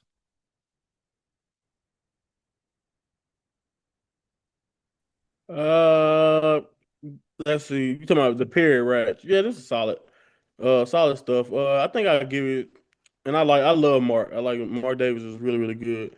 I give it 3.5. I didn't think it was offensive. I thought it was a pretty good match. It was quick, and it did what it needed to do. I think everybody got pumped up. It's about as good as you can do a less than 10-minute title match, I guess. You know. Yeah, without a doubt. Gina, what would you give it? Yeah, I think a 3.5 is good. Jax? 3.25. I'm going to give it 3 3/4. Predictions, we went Jackson, Monty's on 2, the rest are on 1. We got the AW Women's Tag Championship next, of Divine Dominion versus Hyan and Maya Weld. And Hyan and Maya put up a fantastic fight, but the champions were too much to overcome. Cross and Bane got the victory to end the 0 hour pre-show. Jaxie, I mean, what are your thoughts on this? And I should say 3 out of the 4 matches on 0 Hour were women's, even maybe they weren't the longest, you know? Yeah, but like I think also these matches were not as like sort of long-winded and putting together, so it didn't feel like these ones needed to be on the main card, especially seeing how stacked the rest of the main event was, you know? Yeah. Yeah, it weren't a bad match, though. Not a lot of women tag teams, but matching outfits, which I always like. Monty, anything to add? Yeah, I think that's one of my criticisms for the not really the 0 hour because like again, I'm like you. I'm happy that we got this much involvement and you get this many women on the card, but like what am I supposed how invested am I supposed to be in this tag team title match when the challengers basically, if I remember it right, got like a vignette on Collision and then we was like, hey, they get a tag team title match. Yeah. And it's just like, oh, okay. And then it went on to be competitive a little bit, but not really. Really, still was like a showcase for Megan Bain and Lena Cross. To be fair, so it's like, okay, well, I don't know really what to do with this match overall, but like I said, I'm happy that we got this many women involved. But when you think about, it, we only got one women's match on the main card, and that actually got time and all that, and then we got kind of like the rest of them bunched up right here and not really having much story to them. It's like, oh, okay, well, all right. I guess I give you points for their involvement. Do you want a participation trophy, guys? I don't think the women want a participation trophy. You know what I mean? So yeah, that's kind of how I feel about it. Yeah, I don't. Gino, anything to add? And do you want to start us with your score? No, not really much to add. And I'll give it 3 3/4. 3 3/4. Jaxie I'll give this a 3.5. and Monty. I give it a 3. I'm going to give it 3 3/4 predictions. You all went divine, so Monty's on 3. The rest are on 2 as we start the main show, which was the Young Bucks versus Takeshita and Okada. The IWGP TV champion began with Nick. Takeshita easily overpowered him and hit a few moves for making a tag to Okada for a double team sequence. They shook hands and seemed to be willing to work together for the sake of the match. So I'm sure nothing will happen. Not only was the action good, but several moments in this match was very funny. The crowd were clearly having a blast. When Okada and Takeshita began fighting each other, the arena went nuts. The Young Bucks scored the win after Takeshita chose not to save Okada from the finisher, and this got the main card off to a very strong start, Monty.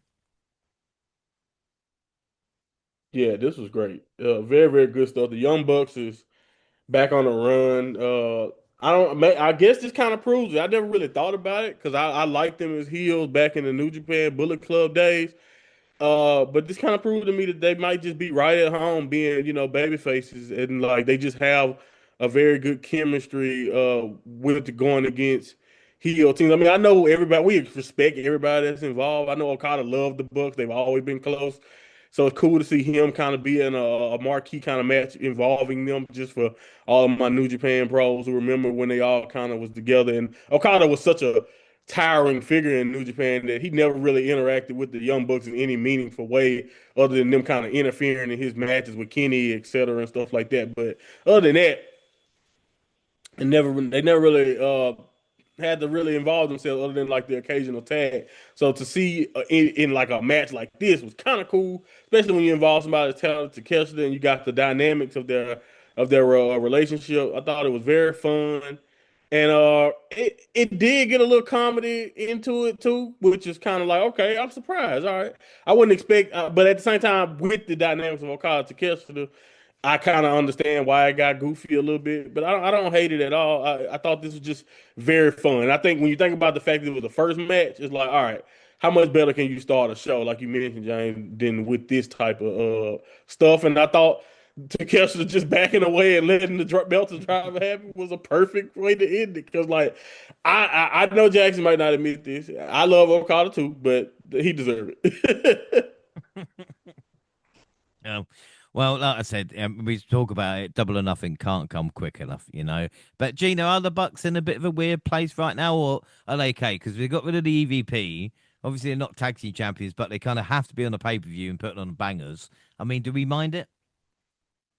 I mean, no, not really. I think the Young Bucks are cool, just chilling at the moment because they have been at the top for a long time, and been the talk of every storyline that they've been a part of. And I think this is fine for them right now. They're just like coasting and chilling, a bit like Jack Perry. I don't feel like they're like overpowering us with too much. They're just, they're having putting on a banger of a match, but not overpowering enough that it's all about them again, and we feel like it's gone back to EVP ways or something like that.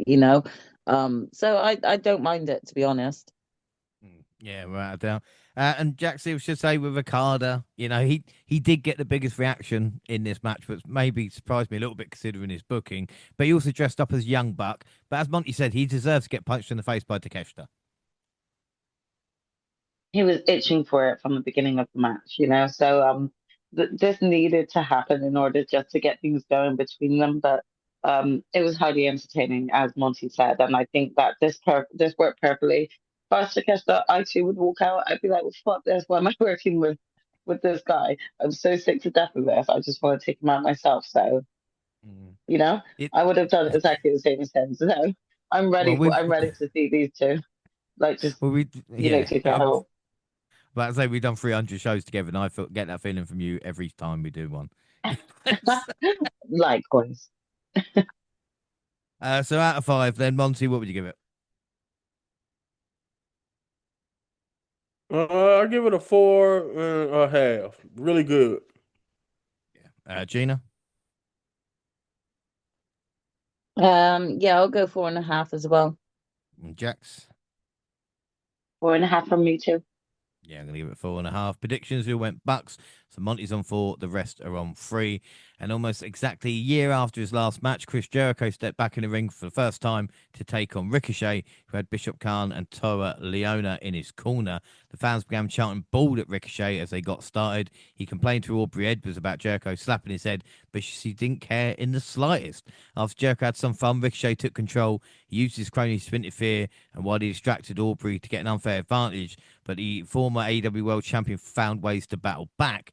The man who used to be known as the Learning Tree managed to kick out of his shooting star press, but Ricochet was able to get the free count with Jericho's own line soul. Now, Gina, this was a pleasant surprise, result-wise. Yeah, I mean, for my predictions, I was pissed off. But in terms of like the actual win itself, I think that it was probably a good call and a good decision. Because we all kind of went with the, "Oh, okay, it's his first match back. He's obviously going to get the win," that sort of thing. So they kind of tricked you there, thinking that same thing was going to happen here when it didn't. Yeah, and he's just Jericho now. He's dropped the Chris for some reason. But as we I met, I was mean, gonna Jackson. say, is that like a cool thing, or is that like Adam Copeland now changing his name to Cope, and he's trying to stay cool and relevant? Yeah, I think it's that. Yeah. But Jackson, as Sheila mentioned as well with Ricochet, but this is arguably Ricochet's biggest win in AEW. Over someone like Chris Jericho. For real, I think this will not only this will, if anything, just continue to elevate what Ricochet is trying to create within AEW. This certainly does help. A lot of like his small little accomplishments so far are really just kind of helping to build more characters. So I was disappointed because this was sort of like Chris Jericho's comeback match, and I was disappointed from my predictions point of view. But I can't say that I wasn't disappointed in Ricochet picking up the win here. I think like he's been doing a lot for AEW, and this is actually a good accomplishment that he can actually have to continue solidifying his career. So this was Yeah. good. Yeah, and I mean Monty Jericho's been away for a year, and I haven't missed him, But to be fair, put Jericho over was the right idea. The shooting star into the code breaker was cool, but again, Jericho, I don't say step behind, but you're not going to be able to keep up with Ricochet now, are you? Yeah, like I do think he did a good job. Like I'm not I'm with you, John, that I didn't necessarily think AEW was in the stage where they still need him, but I do think I love what he's trying to do. Like he seems like he sounds very self-aware. Like even acknowledging like the bad matches he had before he kind of went away, was kind of I thought okay, all right. He seems like I know he is also because he brought the list back, so I do think it is a little bit all right. I'm searching. He's searching. But I don't mind it if he's coming back to kind of like you said, elevate people like Ricochet, elevate other stars, if they utilize him that way, and it doesn't just feel like we gotta allocate parts of dynamites and collisions for like 20 minutes of just Jericho segments that like what it had felt like instead, and it felt like we wasn't furthering anyone then that's when we kind of back in trouble. But if they're gonna be doing it like this and having, I thought the pace was slower to benefit Jericho, but again, I don't think it was I don't think they did anything that looked like it was obvious that Jericho was bad, or anything to me. Like he's older and I think that's the kind of pace that he's probably gonna have to be, like you mentioned, especially when you think about how Ricochet wrestles. But I did think overall, because not only because of the result, but also because it ended up being solid. I was kind of questioning them adding this match because I was like, do we really need to force a Jericho match on here? But I ended up, like you said, pleasantly surprised and like, okay, this is fine. I'll take it. Do I need 20 minutes of a Jericho match? Probably at this stage, probably not. But the result kind of saved that it may have went a little too long. Yeah, without a doubt. So out of five, then Gina, what would you give it? Yeah, it was a good match from Ricochet, so I definitely think it still deserves its points. So I'll go with a 3 3/4. Three and three quarters, Jacks. 3.5 for me. Monty. 3 3/4. And I'm going to give it a four predictions. Who went Jericho? So Monty's on four, the rest on three. And in order to earn a world title opportunity, Darby Allin had to go through Andrade El Idolo, thanks to a deal between MJF and Don Callis. El Idolo was only in a situation due to a financial deal, but he looked laser focused on Darby as the match got underway. Darby started to build up a head of steam. He started throwing caution to the wind. When doesn't he, he hit some highly dangerous moves that probably did just as much damage to him as he did his opponent. Both men took some big bumps, but the thing the crowd popped loudest for was El Idolo taking off his trousers to reveal his trunks, his boots, and yes, that. These two took each other to the absolute limit, but Allen was able to wrap up Andrade's legs into a pinning combination for the win. Andrade showed Darby respect afterwards. And with that, Jax was a fantastic match between Darby and Andrade. This was a brilliant match between the two of them, and I'm glad they got the time because, apart from all of the standard, Andrade shenanigans of taking photos with fans and, taking off his trousers. Like the wrestling was really good. I felt like either opponent could have come out of this a winner, to be honest. And it still would have been that great a match. They worked really well together. And it's nice to see Andrade like utilized for like what talent he does have in the ring. Sometimes you kind of forget because, like his lack of being used in either. So at the moment, right now, this match, it was good.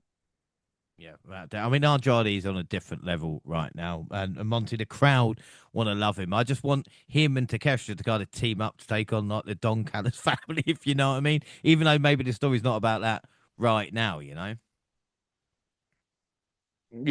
I don't know. I think at this point Andrade is on the type of run where you can pretty much put him anywhere. Mm. Uh, you can put him in. You can put him involved. You can involve him, like you said, with doing that, or you can just let him go on a run where he takes one of these belts. I know it's many belts in AEW, and he just kind of just, we know every pay per view we're gonna get a pretty good match out of him, or you can elevate him to the top of the card. Like he's really on that type of run. I thought this was impeccable from both guys. Like Darby looked great to me. Even with the horrifying, like when he drop kick Andrade on the steps, I was like, wow, that was that. There was a couple moments in there where I even had to make note of that one. But I thought this was really good. Like I thought at the end of the day, you'd be like, when you get Andrade at high energy and you put him together with Darby, who's willing to go out there and kill himself, but not just kill himself. Like sometimes Darby just goes out there and kills himself. But like, every match to a degree Darby is probably gonna do it. I thought this one was a well wrestled match, and the pace was great. The pace was just insanely good. I thought it flew by, and it was a really fun match. And although I know Andrade was probably like a higher gun to kind of get Darby out of the way for MJF, I thought it still the story didn't even really matter because I think both guys are really at the top of their game right now. Yeah, I mean Darby's been featured, but not on the main event scene at this moment in time. But Gina, what I really Yeah. liked about this match, Gina, was that he proved he can wrestle not just in death matches. This was no hardcore, but it was just straight up wrestling him and Andrade. Yeah, for sure. I mean, I think Monty said it perfectly just now, but yeah, I think this match, it didn't feel like the standard, I'm gonna just, throw my life on the line and kill myself type of match, but it didn't need to be, and it still was a great match. So it just shows that he can do those types of matches that are less death defying. Yeah, and also have to mention Andrade's penis. I have to put it out there. It Oh, wouldn't be doing my job. I'm so glad someone else said it because Mm. I have to say that was there. Oh, oh, it was. Oh, easy, big fella. Yeah. What were we talking about? Yeah, right. Okay. Anyway, out of 5, then for the matchup, Jaxie, what would you give it? I'll give this a 4. 4. Monty. Keep it in your pants, guys. Yeah, I give it a 4.25. Gina. Yeah, I'll go 4.25. I gave this a 4.95. You know why, but the rating is so high in this matchup. Come on, guys. Predictions still went Derby. So Monty's on 5. The rest are on 4. Up next, the AW Tag Team Championships, FTR versus Cage and Cope. Wheeler offered Copeland his hand to start the match, but Cope smacked it away and started punching him. This brought in Cage and Harbour to trade shots too. My only real complaint is they relied too much on using all 4 guys at once, and the referee made no effort to control the chaos. Just make it a fucking tornado match or something like this, or a hardcore stipulation. Then again, Darby and Andrade did go in the crowd, didn't they? Copeland was busted open with a title belt and immediately started bleeding profusely. Cage was taken out by being thrown into the timekeeper's area, leaving Cope in a 2-on-1 situation. The challengers put up a good fight, but FTR retained with a shat machine in the end. And again, I mean, Monty, I don't know what you thought of this, but I was surprised by the result, especially it being in Canada. Yeah, for sure. I think this is a great. I'm not. I don't know how I feel about it because it definitely subverted my expectations. Because of that, and maybe that's just like our old pro wrestling, like historic. Like we know how things go. Bookers love to give the hometown crowd something, but Tony was like, "Fuck Canada" for some reason with Jericho and this result. So Tony was like, "Yeah, I don't care about that." So they both having both of those Canadians. Maybe the last one had a chance in the main event still, but I was like, "Wow!" But again, I thought this was a pretty fine match overall. Maybe, it's kind of crazy to me because I think as good as it was and as wild as it was, it really went for something that wasn't like a hardcore. It did go a little bit over what you would expect in a regular tag match, but I really did think Cope and Cage was gonna win, man. So it's one of those situations where you can either be mad and be like, you know what, I don't know if this match is as good as I thought it was because the wrong people won, or you can look at it and be like, all right, touche, y'all. I did not expect them to did not expect FTR to retain, but it wasn't really like a typical AEW. I think it seemed like because of its Cope and Cage involved. I'm not saying this was a WWE style match, but it just had a lot more emotion and a lot more story to it to me than your average athletic spectacle that is an AEW match. But either way it go, I thought this was really good, and the crowd really was hoping for the hometown win. So the fact that Tony, I kind of, to me, the heel in me is like, you know what, that's cool. Fuck the Canadians. There we go. I love the Canadians. I have for 600 episodes, guys. All right. This was Cope and Christian's first match since All Out. But Gina, you could argue this was the first time Cope has put someone over since his return, apart from Roman Reigns. Ouch. Yeah, I mean, that's very true, actually, because he's not really one to be putting others over. It's usually him that's being put over in every appearance that we've seen of him on AEW. So yeah, I will say this match did shock me. I felt similar to how I felt about the Ricochet and Jericho match. I'm only annoyed because of prediction wise standpoint, but I'm actually kind of happy that FTR got the win. Mm. Yeah, without a doubt, Cope is growing his hair as well, and it's weird. I mentioned this earlier with like the jinx on the not vision, but Jaxie, it is weird how some things happen when you get older. I mean, it's not Cope's fault, but obviously a lot of injuries, and even that title belt busting him fucking wide open. Do you know what I mean? It's just like he's not getting any luck at right now. Yeah, I mean, we had to imagine like, there was going to be some sort of struggles, but I don't think that they could have imagined that he was going to be cut open like that bad. So it is what it is, but it seems like this was what was needed for like the driving factor and momentum. Like I feel like this isn't the end for Cope and Cage. And I feel like what they're doing at the moment is probably some of their best work within AEW with FTR at the moment. So we can only hope that this kind of continues to this anticipation like continues to build up to what could be like like a brilliant next title match, which I'm sure that we will be getting Yeah, and soon. this is the thing. Yeah, I agree with you. But again, apart from this setting here, I don't know where they could get a bigger pop, if you know what I mean, to win the title. It just didn't for me. I was No, like, oh, they exactly. I didn't switch think it. Yeah, I mean, I thought they were going to do it there, but maybe it's because we thought, that's the perfect place to have done it, that they didn't do it. If Tony's got some new shit, and Yeah.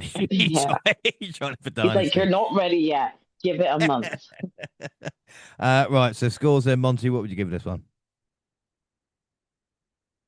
I had fun with it, man. I gave it a 4.25. On a quarter. Gina. Yeah, I mean, I think it would have been a little bit better if, like you said, it was like a hardcore match or a tornado tag match, because when it's meant to just be a normal match, but it's chaotic like this, you're just like, well, how is that this being allowed? But other things get called out in for DQs. So yeah, I mean, I think it still was a good match, so I'll give it a 4. Four. Jax. Yeah, it's a 4 from me too. Yeah, I'm going to give it a 4.5. Predictions, we all went Cope and Christian, so we're all wrong. All right. Monty's on 5, the rest are on 4. TNT Championship Casino Gauntlet next. Tommaso Ciampa and Ulush were the first two competitors in the ring. Bandido got a great pop at number 3. Speedball was number 4. The Clone at 5. Pack with Pants at 6. No knee pads, which looked weird as well. 7th was another Death Rider in Daniel Garcia. 8th was Anthony Bowens, who's had a few things to say about AEW. He lost on Collision, but is still in the matchup. Kevin Knight was 9th, and number 10 was another Death Rider, Wheeler Yuta. Knight claimed a victory to earn his first singles title in AEW by getting the victory here. And I mean, Gina, I'll ask you about this, but man, I came so close to my prediction. I know it's not about me, but I came so close. What were your thoughts on the Battle Royal, Gina? I'm so glad that your prediction didn't come right. I'm so glad none of us got this one, but I'm actually really pleased for him. I think that was it was a great gauntlet, and I think he deserved it.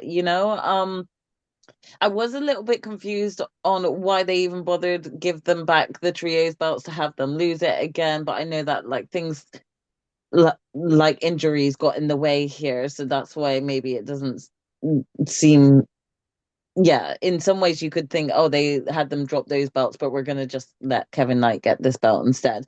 As like comeuppance. I don't know.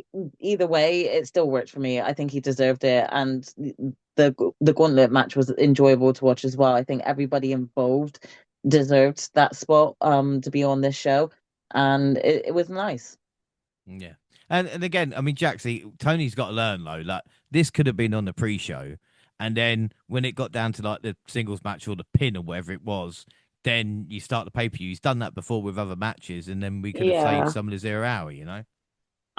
Yeah, this could have easily been that, and then have Kevin Knight just sort of win this, like to open the show, and I think that would have even been more feel good. So I feel like the placement could have been better for this, but again, I didn't really have much more to add. I think that overall this was a good choice. It's nice to actually see both uh members of Jet Speed get singles pushes at different points, and they seem to be over with the crowd. So I'm intrigued to see what's going to be in store for Kevin Knight and this run. Yeah, I mean the finish was cool, poor Pac, you know. But again, my thoughts were if they dropped the trios, then one of them would get it. I picked Bailey because we were in Canada, you know, and thought maybe Knight would turn and win if he joins the Hurt Syndicate. But Monty, as you mentioned earlier, Tony was like, "Fuck Canada." Right. I'm just using the venue. I could care less if you're from there. But yeah, this was again. I didn't have a problem with it. I do think we have probably like one too many of these damn battle royals at this point. Like whenever Tony's like, hey, we got Jet Speed, I got Champa.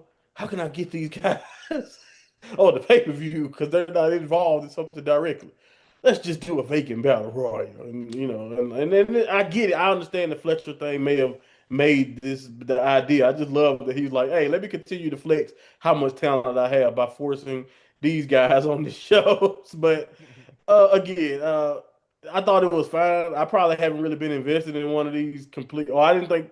I remember when I saw the very first Casino Battle Royal, and I remember thinking it was so unique and like, wow. But they've done so many of them now to where I'm like, now I see why the Royal Rumble happens once a year because I'm not saying there's anything wrong with it. I'm just saying the meaning of this stipulation is kind of watered down to me. But for Kevin Knight, this was excellent, and I'm really really happy. I'm mad at myself because I did initially want to go with Kevin Knight, but I went with Roosh just because I was like, why not? Let's keep it on a heel. But they went the opposite there and went with Knight, and I'm not mad at that because again, I think making him a champion is only going to build up his stock because as much as I love Kyle Fletcher, but Kevin Knight is another one of those names that I can see holding this brand up in the future. Of course, if all things continue to work out, because I think Kevin Knight is definitely. I thought he could have been a star for New Japan, so I'm definitely happy that he might seem to be a great star for AEW because Kevin Knight has been one of those guys who always seemed like he could be right on that precipice, and I feel like AEW is going to invest in him. So I'm happy for him in that regard. But as far as the battle royal go, I thought this was fine. Yeah, without a doubt. Scores then, Gina, what would you give it? Um, yeah, I would give it a 4. Jax? I'll give it a 3 3/4. And Monty? Yeah, I'll give it 3 3/4 also. Very cool. Even trying to do a Dynasty, trying to do an AEW pay per view quickly, you know, like I said, fucking 3 weeks of Dynamite's collision beforehand, it still drags. So there's nothing to do with you guys. There's nothing to do with fucking me. But I just looked down. I was like, Jesus Christ, there's still a few matches left. But I gave this for predictions. I went Speedball, Monty went Rush, Gina and Jax went Champa. So Monty's on 5. The rest are on 4. After grabbing a quick pint backstage with Windsor, Jamie Hayter made her way to the ring to challenge Tekla for the women's world title. The challenger nailed a running boot to the face right out the gate to get the match started. Tekla quickly recovered and looked in a submission until she got a leg on the rope to force a break. I mean, like we talk about, Hayter is one of the best AEW has to offer, and Tekla is quickly developing the same reputation. She was able to retain the title by using the ropes for leverage during a pinning combination. Windsor then ran to the ring and tried to tell the ref that Tekla cheated. The ref said the decision was final. The Tekla celebrated with Julie Hart on Sky Blue in the aisle. The feud clearly isn't over. Jaxie, what were your thoughts on the only women's match on the pay-per-view? Yeah, I really liked this match. I thought it went well. I think that Saka and Jamie Hayter's like fighting styles really like complement each other. So like, sort of every move felt like it was hard hitting, but also felt like it was something that either woman could take. I could have actually had this match go a bit longer, if they had built up more of a feud behind this beforehand. But this was just great to like let them cook. I really enjoyed this. As much as I wanted to believe it, that Jamie Hayter was going to pick up a win here, I don't think now is her time. I think right now is Thekla's time. I think Thekla is doing a great job at the moment as women's champion, and I think Tony would be stupid to remove the belt from her. So I think this was the best outcome at the moment, even though I'm a huge Jamie Hayter fan, and have no doubt that she'll get her title back soon against, like, at some point. Yeah, without doubt. That was all about Jamie has beaten Tekla. And it's just lucky, I guess, Monty, no one can remember the Brawling Brutes when the Brawling Birds come out, you know. But again, this was a good matchup. Yeah, no, it was good. I thought they really hit hard. AEW, like you said, the only women's match on here, and but we can't get them to go 20 minutes. But it is what it is. I think this style of match that Tekla was going for is like really at home in a place like Stardom where they're gonna give you 25 minutes to just kind of build up anticipation and hit hard because this was a slower paced match. You could tell her and Jamie really wanted to beat the hell out of each other. And then like you said, but I do think it didn't really ramp up the way I'm kind of used to. But I think a lot of it had to do with, maybe because that style of match usually has another 10 minutes attached on to it. But, again, this was not bad at all. A good defense for Tekla. I thought she would look really, really good here. She kind of proved that she can take a licking and just keep on being who she is. But at the same time, the finish. I did kind of like Hater. 'Cause I always wondered why other baby faces don't come and try to snitch on the heel. So I did like when to try to do it, but again, we know how this goes. But it was what it was. It was fine. I think it could have been better, and I don't think it's any fault to the ladies. I think we kind of know how we feel about both at this point, and Tekla's probably been the biggest highlight of the women's division consistently. Obviously for me, because I'm toxic also. But I just think she's so damn cool, and this was another really good match for her. And I think Hayter was a great challenger, and we'll see what else this goes. Because you're right, I think they kind of left it to where it's like, oh, they can do more. So hopefully, that leads us to another match, maybe even with a stipulation. Yeah, without a doubt. Gina, anything to add? And what's your score out of five? Not really much to add. I am also one of the ones who's disappointed that it didn't go a bit longer. But I very much enjoyed the match, and I very much am enjoying Thekla and Jamie Hayter. So all in all, I think it was a good match for it being the only women's one on the match card, the main card. Sorry. My score, I'll give it a 4. Give it a four. Jaxie? 4.25. 4 and a quarter. And Monty? Yeah, I'll give it a 4. Give it a four. Yeah, I'm going to give it a 4 and a quarter. Um, predictions. We all went Tekla, so we finally got a point after losing the last couple. Monty's on 6, the rest are on 5. After 6 months on the shelf, Will Ospreay finally had a chance to fight John Moxley to get a measure of revenge, whilst also challenging for the Continental Championship. The rules of any Continental title belt made it so neither man could have any allies at ringside. As soon as the referee started the match, Ospreay sprinted at Mox and hit a hidden blade. He didn't even try to make a cover and knew he had plenty of time to do what he wanted. He lined up and hit a second hidden blade that sent Moxley out of the ring, and then there was a long stretch with everything the champion tried to do. Ospreay had a counter ready for him. The crowd chanted, "This is awesome," as they built towards the big finale. Ospreay went for the Tiger Driver, but his injured neck and arm prevented him from hitting it. Moxley turned the tables and delivered a power driver on top of the steel stairs. The challenger gave it his all, but Moxley was simply too much for him to take on so soon after returning. He retained his title with the Bulldog choke. Um, who is it? Monty, what were your thoughts on this? This is right up my alley, man. This is kind of like what I expected it to be, especially the Moxley, kind of overwhelming Osprey. I was glad. I was worried, to be honest, because Osprey did just come back, and I was like, well, maybe they want to build up Osprey, especially heading towards London, maybe. But this is a better for at least for storytelling purposes because I do believe, based on the neck injury and everything they've been trying to show us for Will. He's been, like you mentioned, kind of been going at this thing very, very wrong when it came to coming at the Death Rider because he's been trying to do it, at that pace that that he just feel like he could just run through it. But I loved it. And I also like because we talked about how confusing this feud would be going into it. Moxley in his new ideation of just kind of like, even though he was really just the biggest bad guy you could be, now he seemed to be on the good side, and but Osprey still look at him like that guy who hurt him. But Moxley beat him clean, and it was pretty clean for me. And I think that's pretty cool. Even like with the pile driver and all the other stuff. I don't think Moxley took it. I think that shows you how extreme we've seen Moxley go.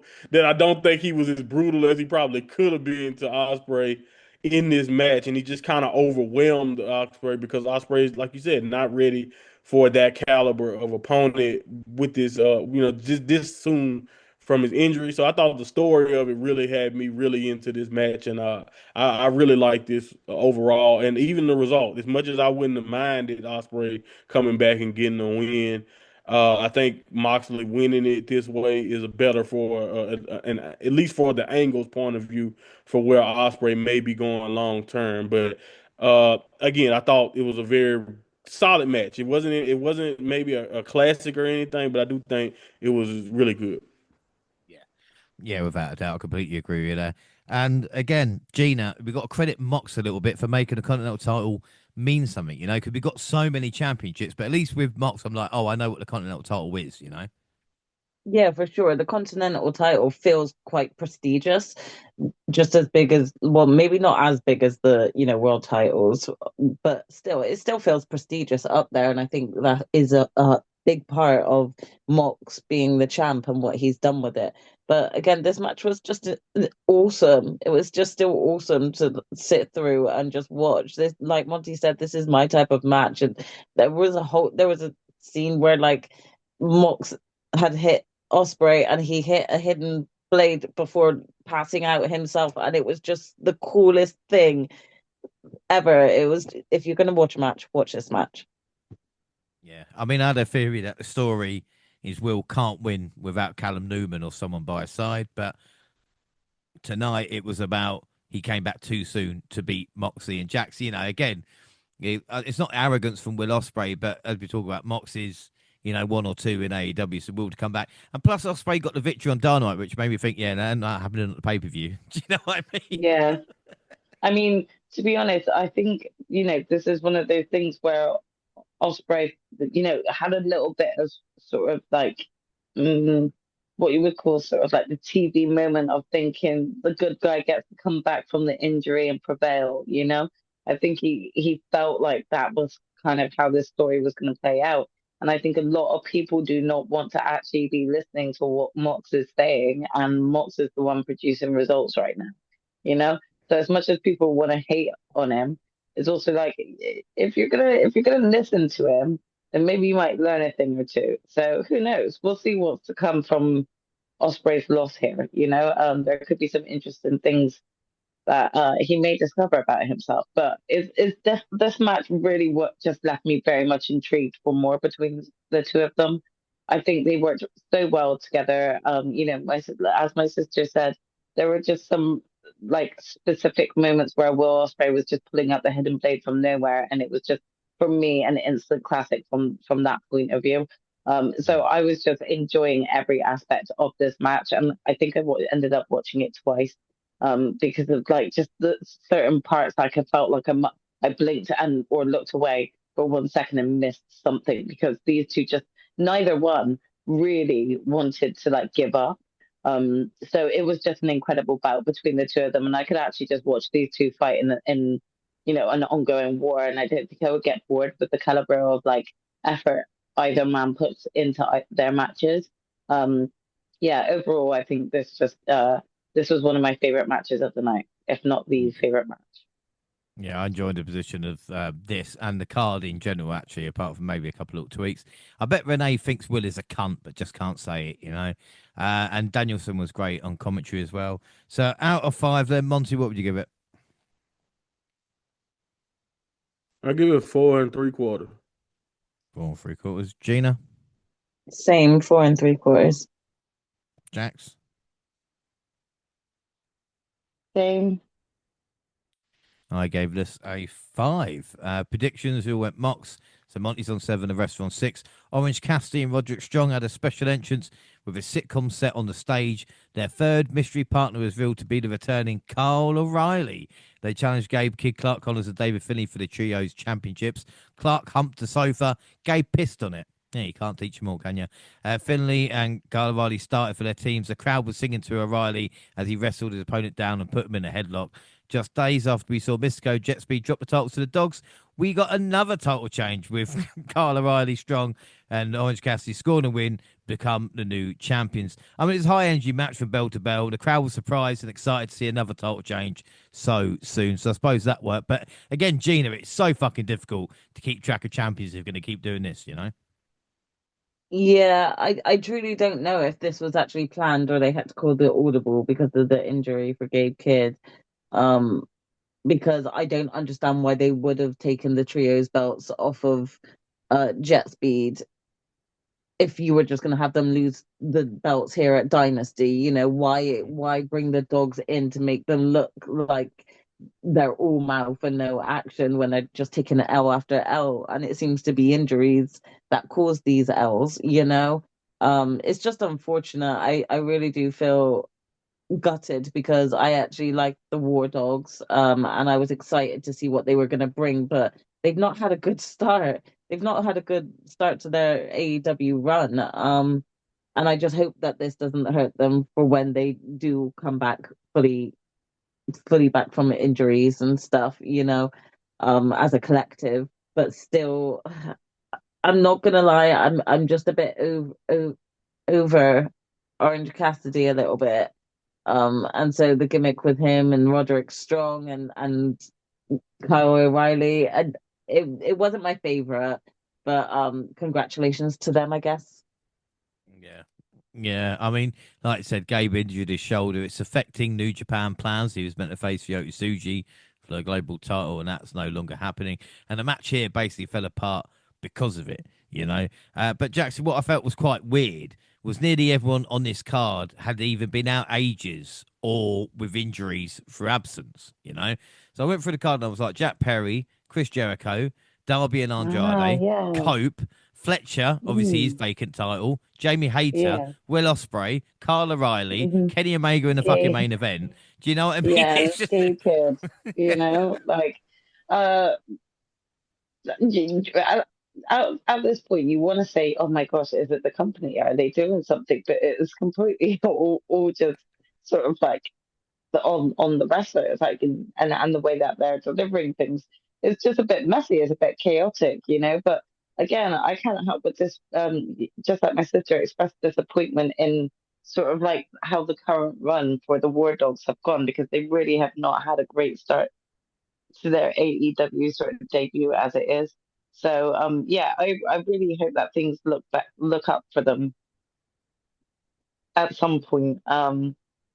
Probably whether or not that will probably be when Gabe Kidd returns, I can imagine. But it's a bit of a shame because I feel like they came into this and I'm pretty sure their first ever match they lost. You know, like they just kind of look already like a horrible faction that already needs to split up, you know. And I don't want to say that about them, at the moment, what they're delivering is that they're all talk and yet they're messy and can never get the job done. That's what the faction is currently coming across as. So yeah, I don't know what they need to do to fix this, but like there needs to be some sort of like camaraderie between this group to actually get them back on the level that they were or are supposed to be in. So maybe that will come when Gabe Kidd comes back and returns. But you know, it's just a shame. I like all three wrestlers. I think they've got incredible talent. I just think that it's not been utilized as well as it could have been. yeah. Well, that's the thing. Monty, do you think Gabe's injury happened because Tanahashi cursed him? You know, because he's been speaking shit about him, isn't he? I'm in a curse mode now. Tanahashi Housing, huh? I don't know, man. I wonder did this decision happen because of the injury, or was this like gonna always happen? Because I mean, it's kind of easy to think that because of O'Reilly returning, but I really went into this match. This has definitely felt like the most filler here, and it kind of sucks for the trios belt that it seemed like they always seem to be in this situation.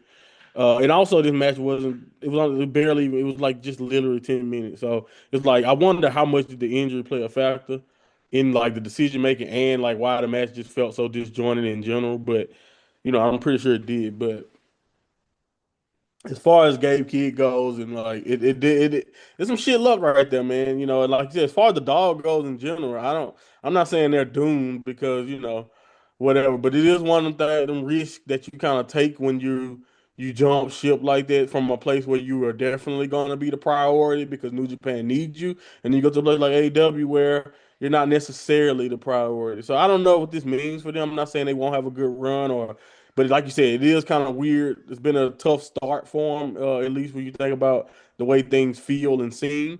But anyway, I don't have a problem necessarily with the title change, other than the fact that I probably that is like to me, don't add a match on at the last minute and then that be something unpredictable. Like that's the thing that be annoying me about Tony. That like you said, it's like, oh damn, let me just throw this on the card right now, and then you know what? Screw it, let's just do something that nobody will expect. I know, again, I get it. Guess like whenever you got a mystery tag team partner, usually you win. So I'm not really, I shouldn't be that surprised, but still, I mean, the dogs literally just won, and it's like, what the hell are you doing, bro? Yeah, literally 24-hour rain for the dogs, which is a shame. Gina, what would you give out of 5? I mean, again, I'm just really gutted for the War Dogs, and I'm just not a big fan of Orange Cassidy in that, so I'm just giving it a 3. Give it a 3. Jax? Yeah, I wasn't a big fan of this, so 3 from me too. Monty? I gave it 3 and a quarter. No, I gave it 2.5. Man, I was really fucking tired or pissed off at this point. Predictions, we all went dogs. So Monty's on 7, the rest are on 6. The main event of the evening was a match for the AEW Men's World Championship between MJF and Kenny Omega. AEW had been hyping this up as the devil versus the god of pro wrestling. They took some time before locking up. Neither men seemed to be in a rush, so they made a clean break and circled each other a bit before locking up again. MJF took some time out to procrastinate at ringside and taunt the crowd. Kenny offered him a handshake, but MJF pie-faced him and raked his eyes instead. The cleaner responded with a hurricane runner that sent the champion out of the ring. Later on, the referee was knocked out when MJF pulled him into Omega's path, allowing him to hit a low blow and retrieve his diamond ring from Bryce Rinsberg. Omega hit him with a one-winged angel, but a new ref showed up too late for him to get the pin. MJF was able to steal the win to retain his title with his trademark Heat Seeker after he put Omega through a table with a tombstone pile driver. He then sat on a throne to celebrate as the true devil of the wrestling business. Jaxie, what were your thoughts on this main event? I mean, this was a great main event. This made Max look, good. Um, I don't know. I feel like I was left also just being very frustrated and or confused in the way that this has been booked. I certainly wasn't expecting MJF to win over Kenny. And at this point, I think that I was just incredibly disappointed because he's being the perfect heel and getting away with it. So I think that there was like a level of frustration from that point of view, which is really well done. But just damn MJF, that even kicking out of the one winged angel like actually hurt me. Yeah. So yeah, like I took that shit personally when he kicked out of that. To be honest, and I was in utter shock that he kicked out of it. So fair play. This was a good match between the two of them, but I don't want this to be the final match between them because I now need to see Kenny get sort of like a win over MJF in this regard. I didn't see him picking up the win here, so this was a complete utter shock in the way that things ended. Yeah. I mean, the thing is, they should have had Kenny coming from the heavens, but maybe Shawn Michaels messaged him and said it wasn't allowed. I don't know. Yeah. Monty, can you explain pro wrestling fans to me? Because MJF hit a crossroads, and it was funny because it was booed, but then he hit a Styles Clash and that was cheered. How does that make sense? AJ's probably more anti AEW than Cody because he's never been there. and refuses to even acknowledge him. Like when they ask him about it online now, because people AEW fans say, "Oh, he took bribe money. The Hall of Fame was a bribe," and AJ is like, "Well, I got the job I wanted, so if they bribe me, so be it." So like he obviously is way more opposed to AEW than Cody ever has been. But again, they got their heart broke, man. Cody wasn't ever supposed to leave them. And like the diehard weirdos are just weird like that. So that's all. But it is what it is. Like you said, I thought that it was cool. I think this has a case. I'm not saying it is because Max has some a really good. If you really look at like his match quality, Max has a pretty good rep. I know we don't like to get that snobby bastard any credit, but he has a really good match, especially in AEW. Like just like his profile of quality title matches in particular is actually pretty good. So this is added to that list. I thought this was one of his best, if not his best wrestled match. And of course, Kenny was incredible. Played the underdog role perfectly to the point where I definitely thought that he had it won. Of course, with the One Ring Angel, but again, I do love the fact that now Max can brag and say he the only guy to kick out of it, even though we know it was a crock of shit, and and the referee wasn't there. But it is what it is. That's perfect for Max. He doesn't need much to brag, so it really fits his character.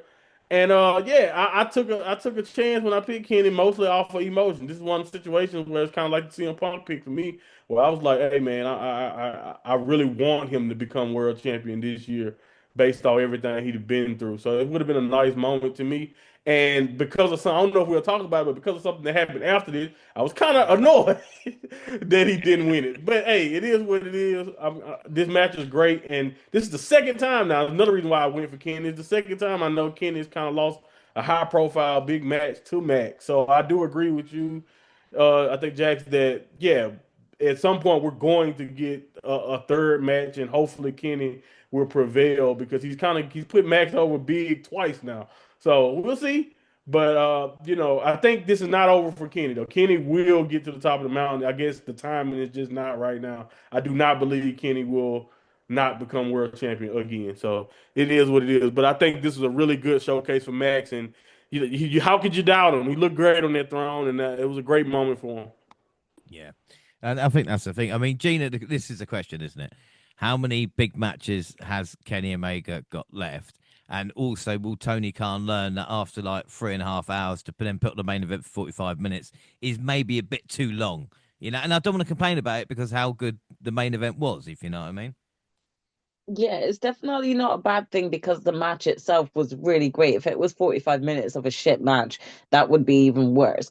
But it was 45 minutes of a great match. But maybe this is, the reasons why like Kenny is coming up to having his last few big matches in his whole career because you're holding 45-minute matches like this where he's getting beaten like that. But still, it's a great match and it's worth watching for sure. But yeah, it's a long match card. So to give us that long of a main event, don't get me wrong, it was entertaining, but maybe, yeah, next time rethink it. And Please. and again, something that I didn't think until I was watching this match. I have never seen someone using their leg to pin someone. I've honestly never seen it, and that could have made Kenny champion in this. I And mean, who knows? that would have been a cool pin for him to win on. Yeah, but I've never seen it. I've never just put your leg over them. They would count Yeah, it, wouldn't they? Like that's legal. It's not, you I know. mean, it's a limb covering Yeah. him, right? Mm. To be fair, I wouldn't mind wrestling Andrade and him putting a limb covering me. No, leave it, leave it. Right, we're talking about the main event here. And Yeah. James, you need the thirst spray. Oh God, I need it. Put me down. Put me down. Anyway, scores for the He's main cheating event. on Drew right now. Yeah, That's what's really look, going Drew, on. he's not listening to it was not an AEW show. Shit, I talked about WWE. I love you, Drew. All right, I would never ever. This is lies from Monty. All right. Anyway, scores for the main event. Jackson, what would you give it? I'll give this a 4.25. 4.25. Monty, 4.5.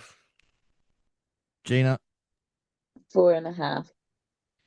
4.5. I'm going to give it 4.5 as well. Predictions: Monty went Kenny, the rest went MGF. So the final scores means, and I don't know if Monty did this for the 600 show, But it means Monty, James, Jax, and Gina all on We 7. all win. We all win, everybody! Yeah! Oh wow, I think like that must be a first. This rarely fucking happens. This rarely happens. Yeah. How good are we, eh? We're all 1 on 7 on a 12-match card. Hmm? Everybody have a look at yourselves. Blame whatever Anyway, Tony was Andy, on, though, to be fair, though. Whatever Tony was on is why that happened. the WNR Prediction League then, 2026. AEW, it means I get a point. So does Jack C. So me and Jax are on 1. It doesn't matter as much because I had to wait till October last year to get an AEW point. So I'm fucking over the moon. Monty, Gina are on 2. Overall, I mean, I don't know. Someone said this felt like a long dynamite, and Jax, when someone said that, I was like, I can't really get that in my head now because it was a good show. But again, is there anything we don't see weekly? And I think that might be AEW's trouble, if you know what I mean. I mean, yeah, I think there's a thing of sometimes like having too good of matches that actually end up on Dynamite. So then when you actually get to like sort of events such as like a pay-per-view event such as this, then it goes to people feeling like, oh, shouldn't this be like a Dynamite match? Because we're getting these great matches on Dynamite. Does that make sense? Yeah, no, that's what I think. Like, I think we're just spoiled at the moment. Do you know what I mean? Like, Yeah, again, we are spoiled. yeah, we've had Osprey and Pac, we've had Swerve and Omega on Dynamite. As like I said, as we're talking heading into Dynasty, what I Mm. did what I did find funny, it was like Vince's booking with the amount of hometown heroes who lost in their own country. Like honestly, Tony was like, "Fuck Canada" in this one. Right, so to overall, Monty, I'll start with you. Match of the night. I'm trying to have a look through what your match would be. I think it is Mox versus Will. What's your MVP and what's your score out of 10? Yeah, my MVP for this is probably my favorite AEW wrestler, not named Hangman, is John Moxley.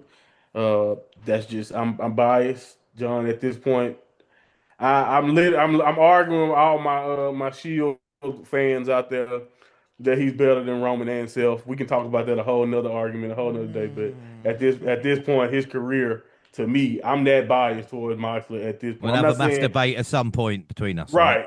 That yeah, okay, we could do it, and I have no problem with it. But like his resume in AEW, really, maybe I'm just over the moon with AEW right now, and he represents a big reason why. But again, he's my MVP, and I just love that match with Osprey. I thought it was great, and overall, I don't necessarily disagree with the thing. I'm not necessarily saying that they have too many good matches because you never have too many of it. But I do think we good shows for them kind of can get like it doesn't really hold the same weight. Like I think WWE can get enough credit. Will get if WWE put on an average Dynamite type of show for a pay per view, we would be glowing about it. Yeah, fair like enough. like oh my goodness, did you see how good that show was? That Backlash or whatever. If it was like the quality of a Dynamite or the quality of some of these pay-per-views that we used to for AEW. So I do think this is like a 7.5. I don't think it was bad. I think it was a lot of good matches here. And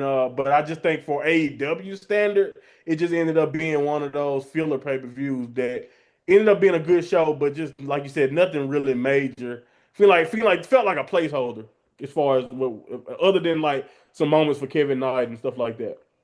Yeah, without a doubt. So, Gina, your match was Will versus Mox. Who's your MVP and your score as well? Do you know what? Looking at the match card, I do feel like Mox is gonna get my MVP as well. Overall on the match card, again, it was all great matches, so I did enjoy it, but I, it also felt a little overwhelmingly long. So, I think I'll give it a 7 3/4. Perfect. And Jaxie?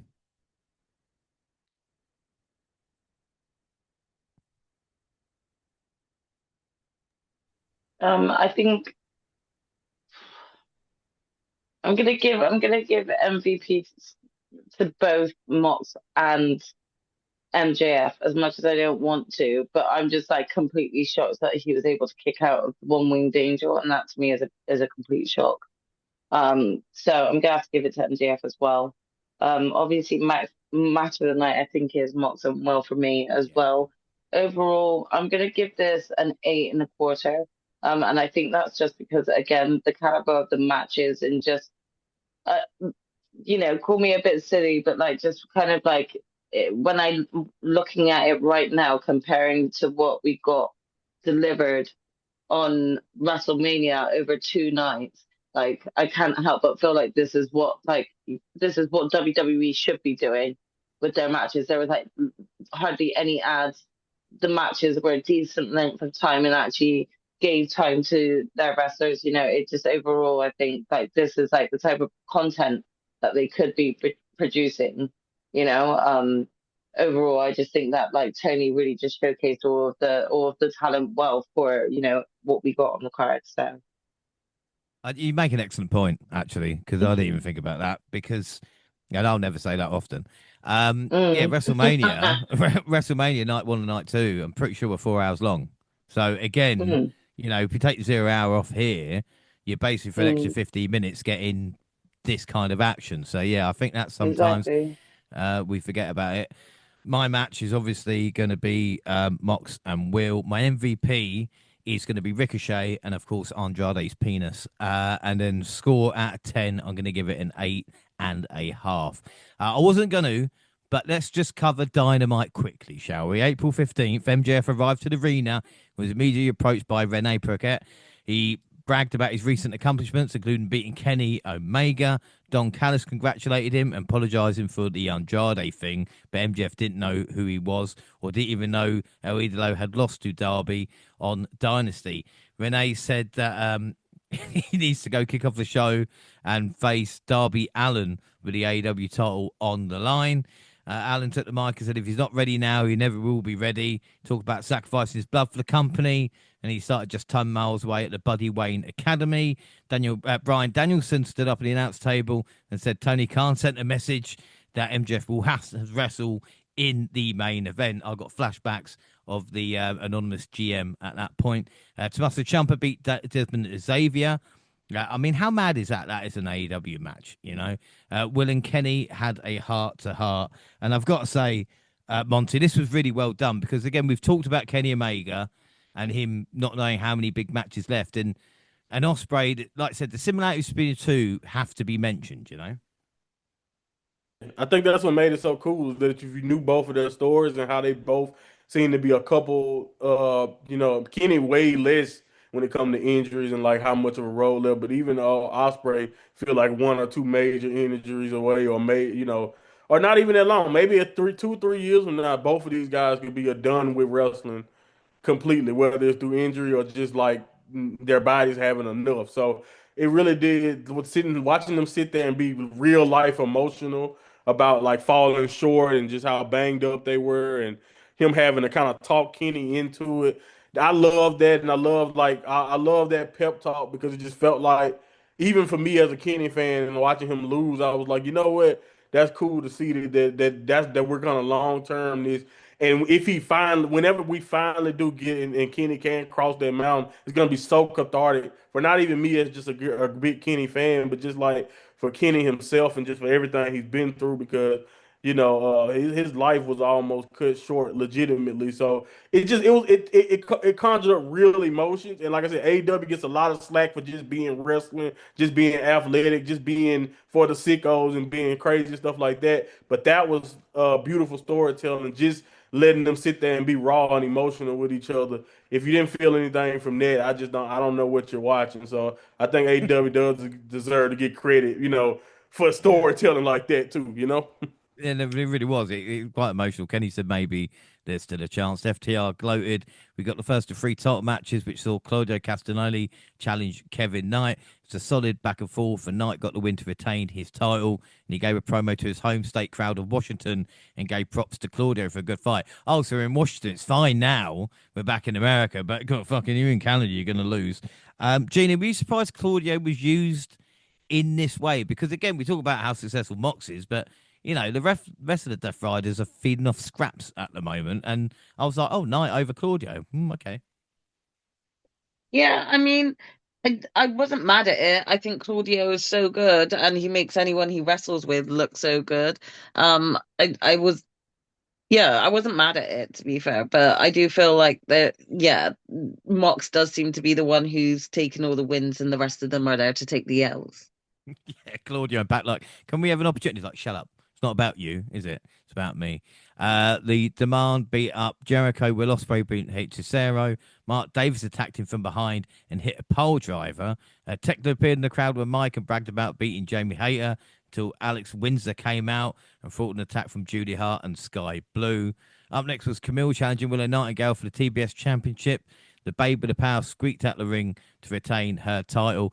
I mean, Jaxie again, it's not really much of a surprise. I mean, we talk about Camille's return, and it's like, yeah, I don't think she's going to beat Willow. Or maybe she could have done, but second of 3 title matches.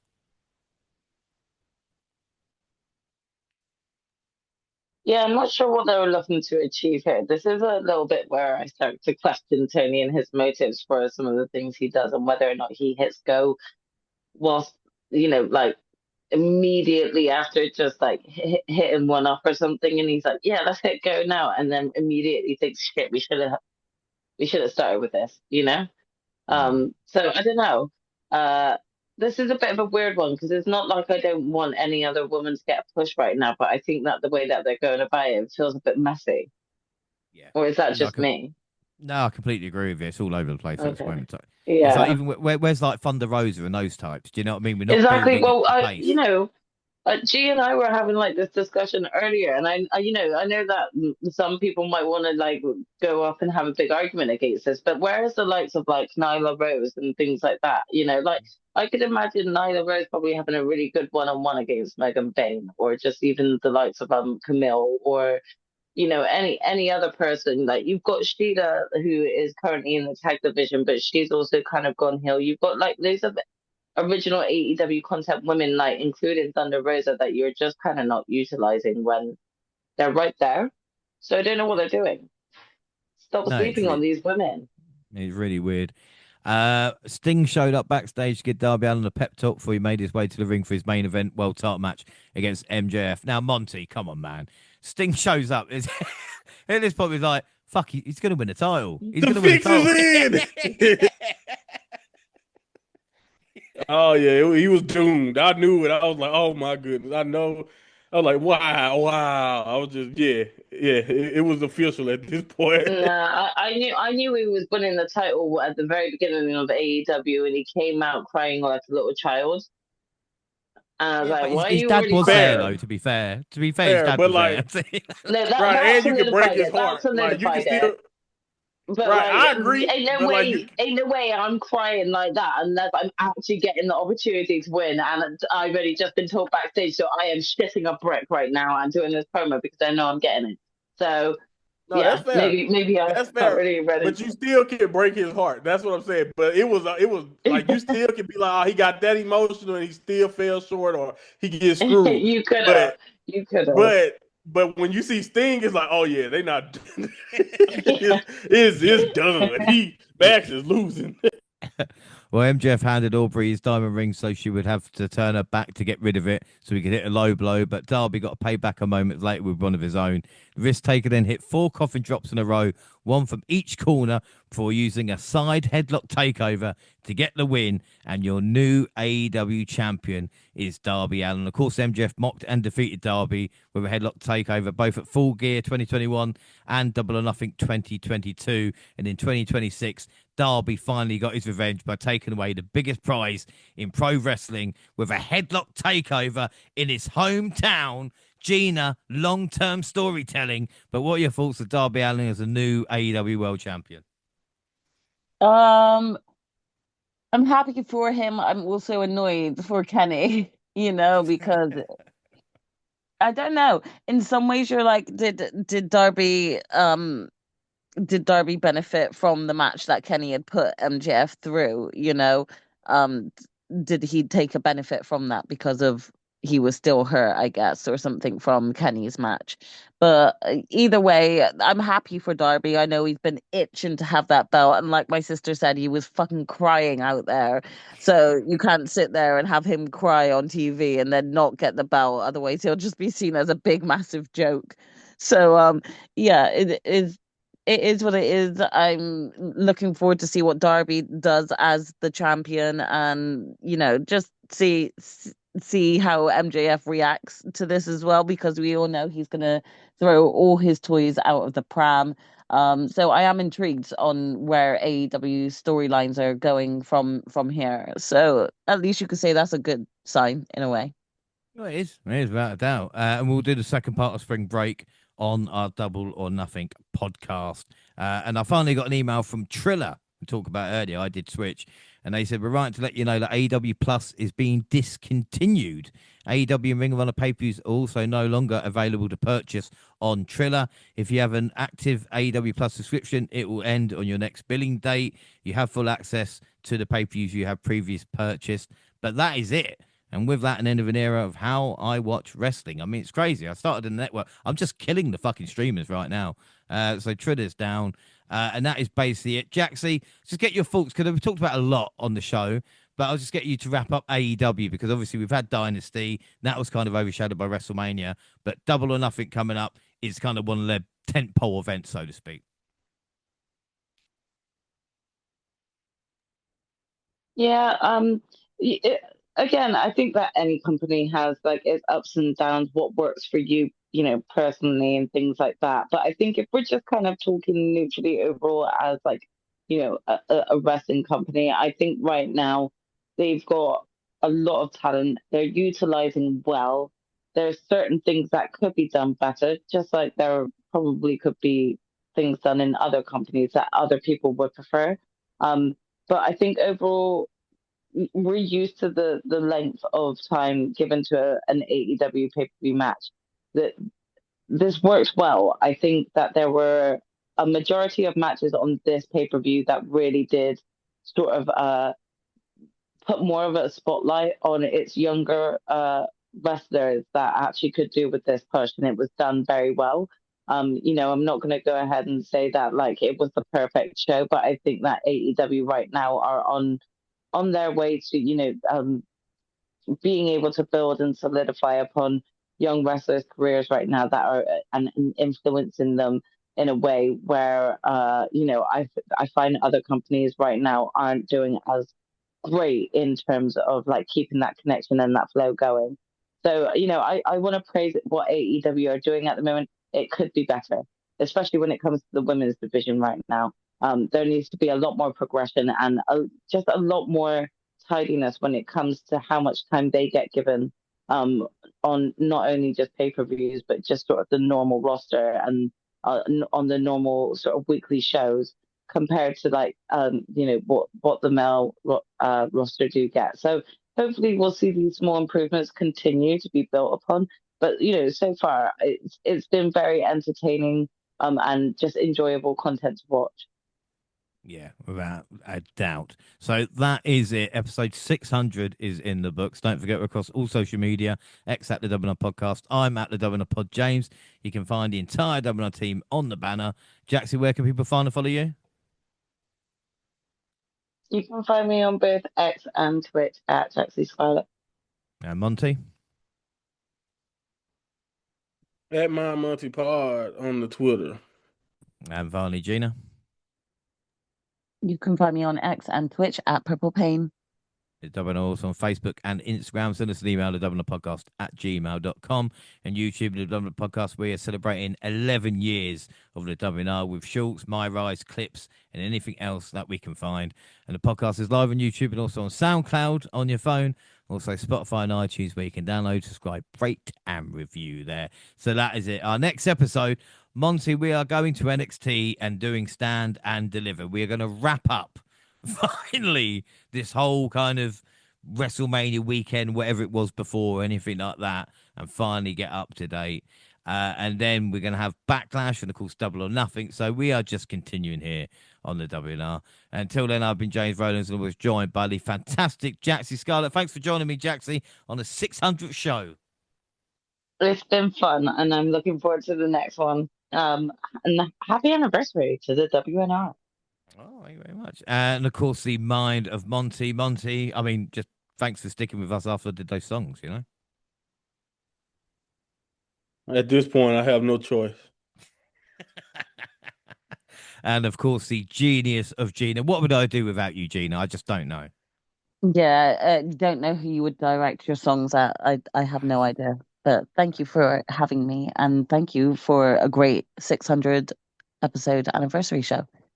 Yes, indeed. And that is it. We are just, I don't want to say we're just getting started because I'm not sure, but who knows, you know? But that is it. Like I said, 600 is done, the 11th anniversary, and we continue. Thanks for everybody for listening and liking and following and anything else that you've done over these 11 years. We really do appreciate it.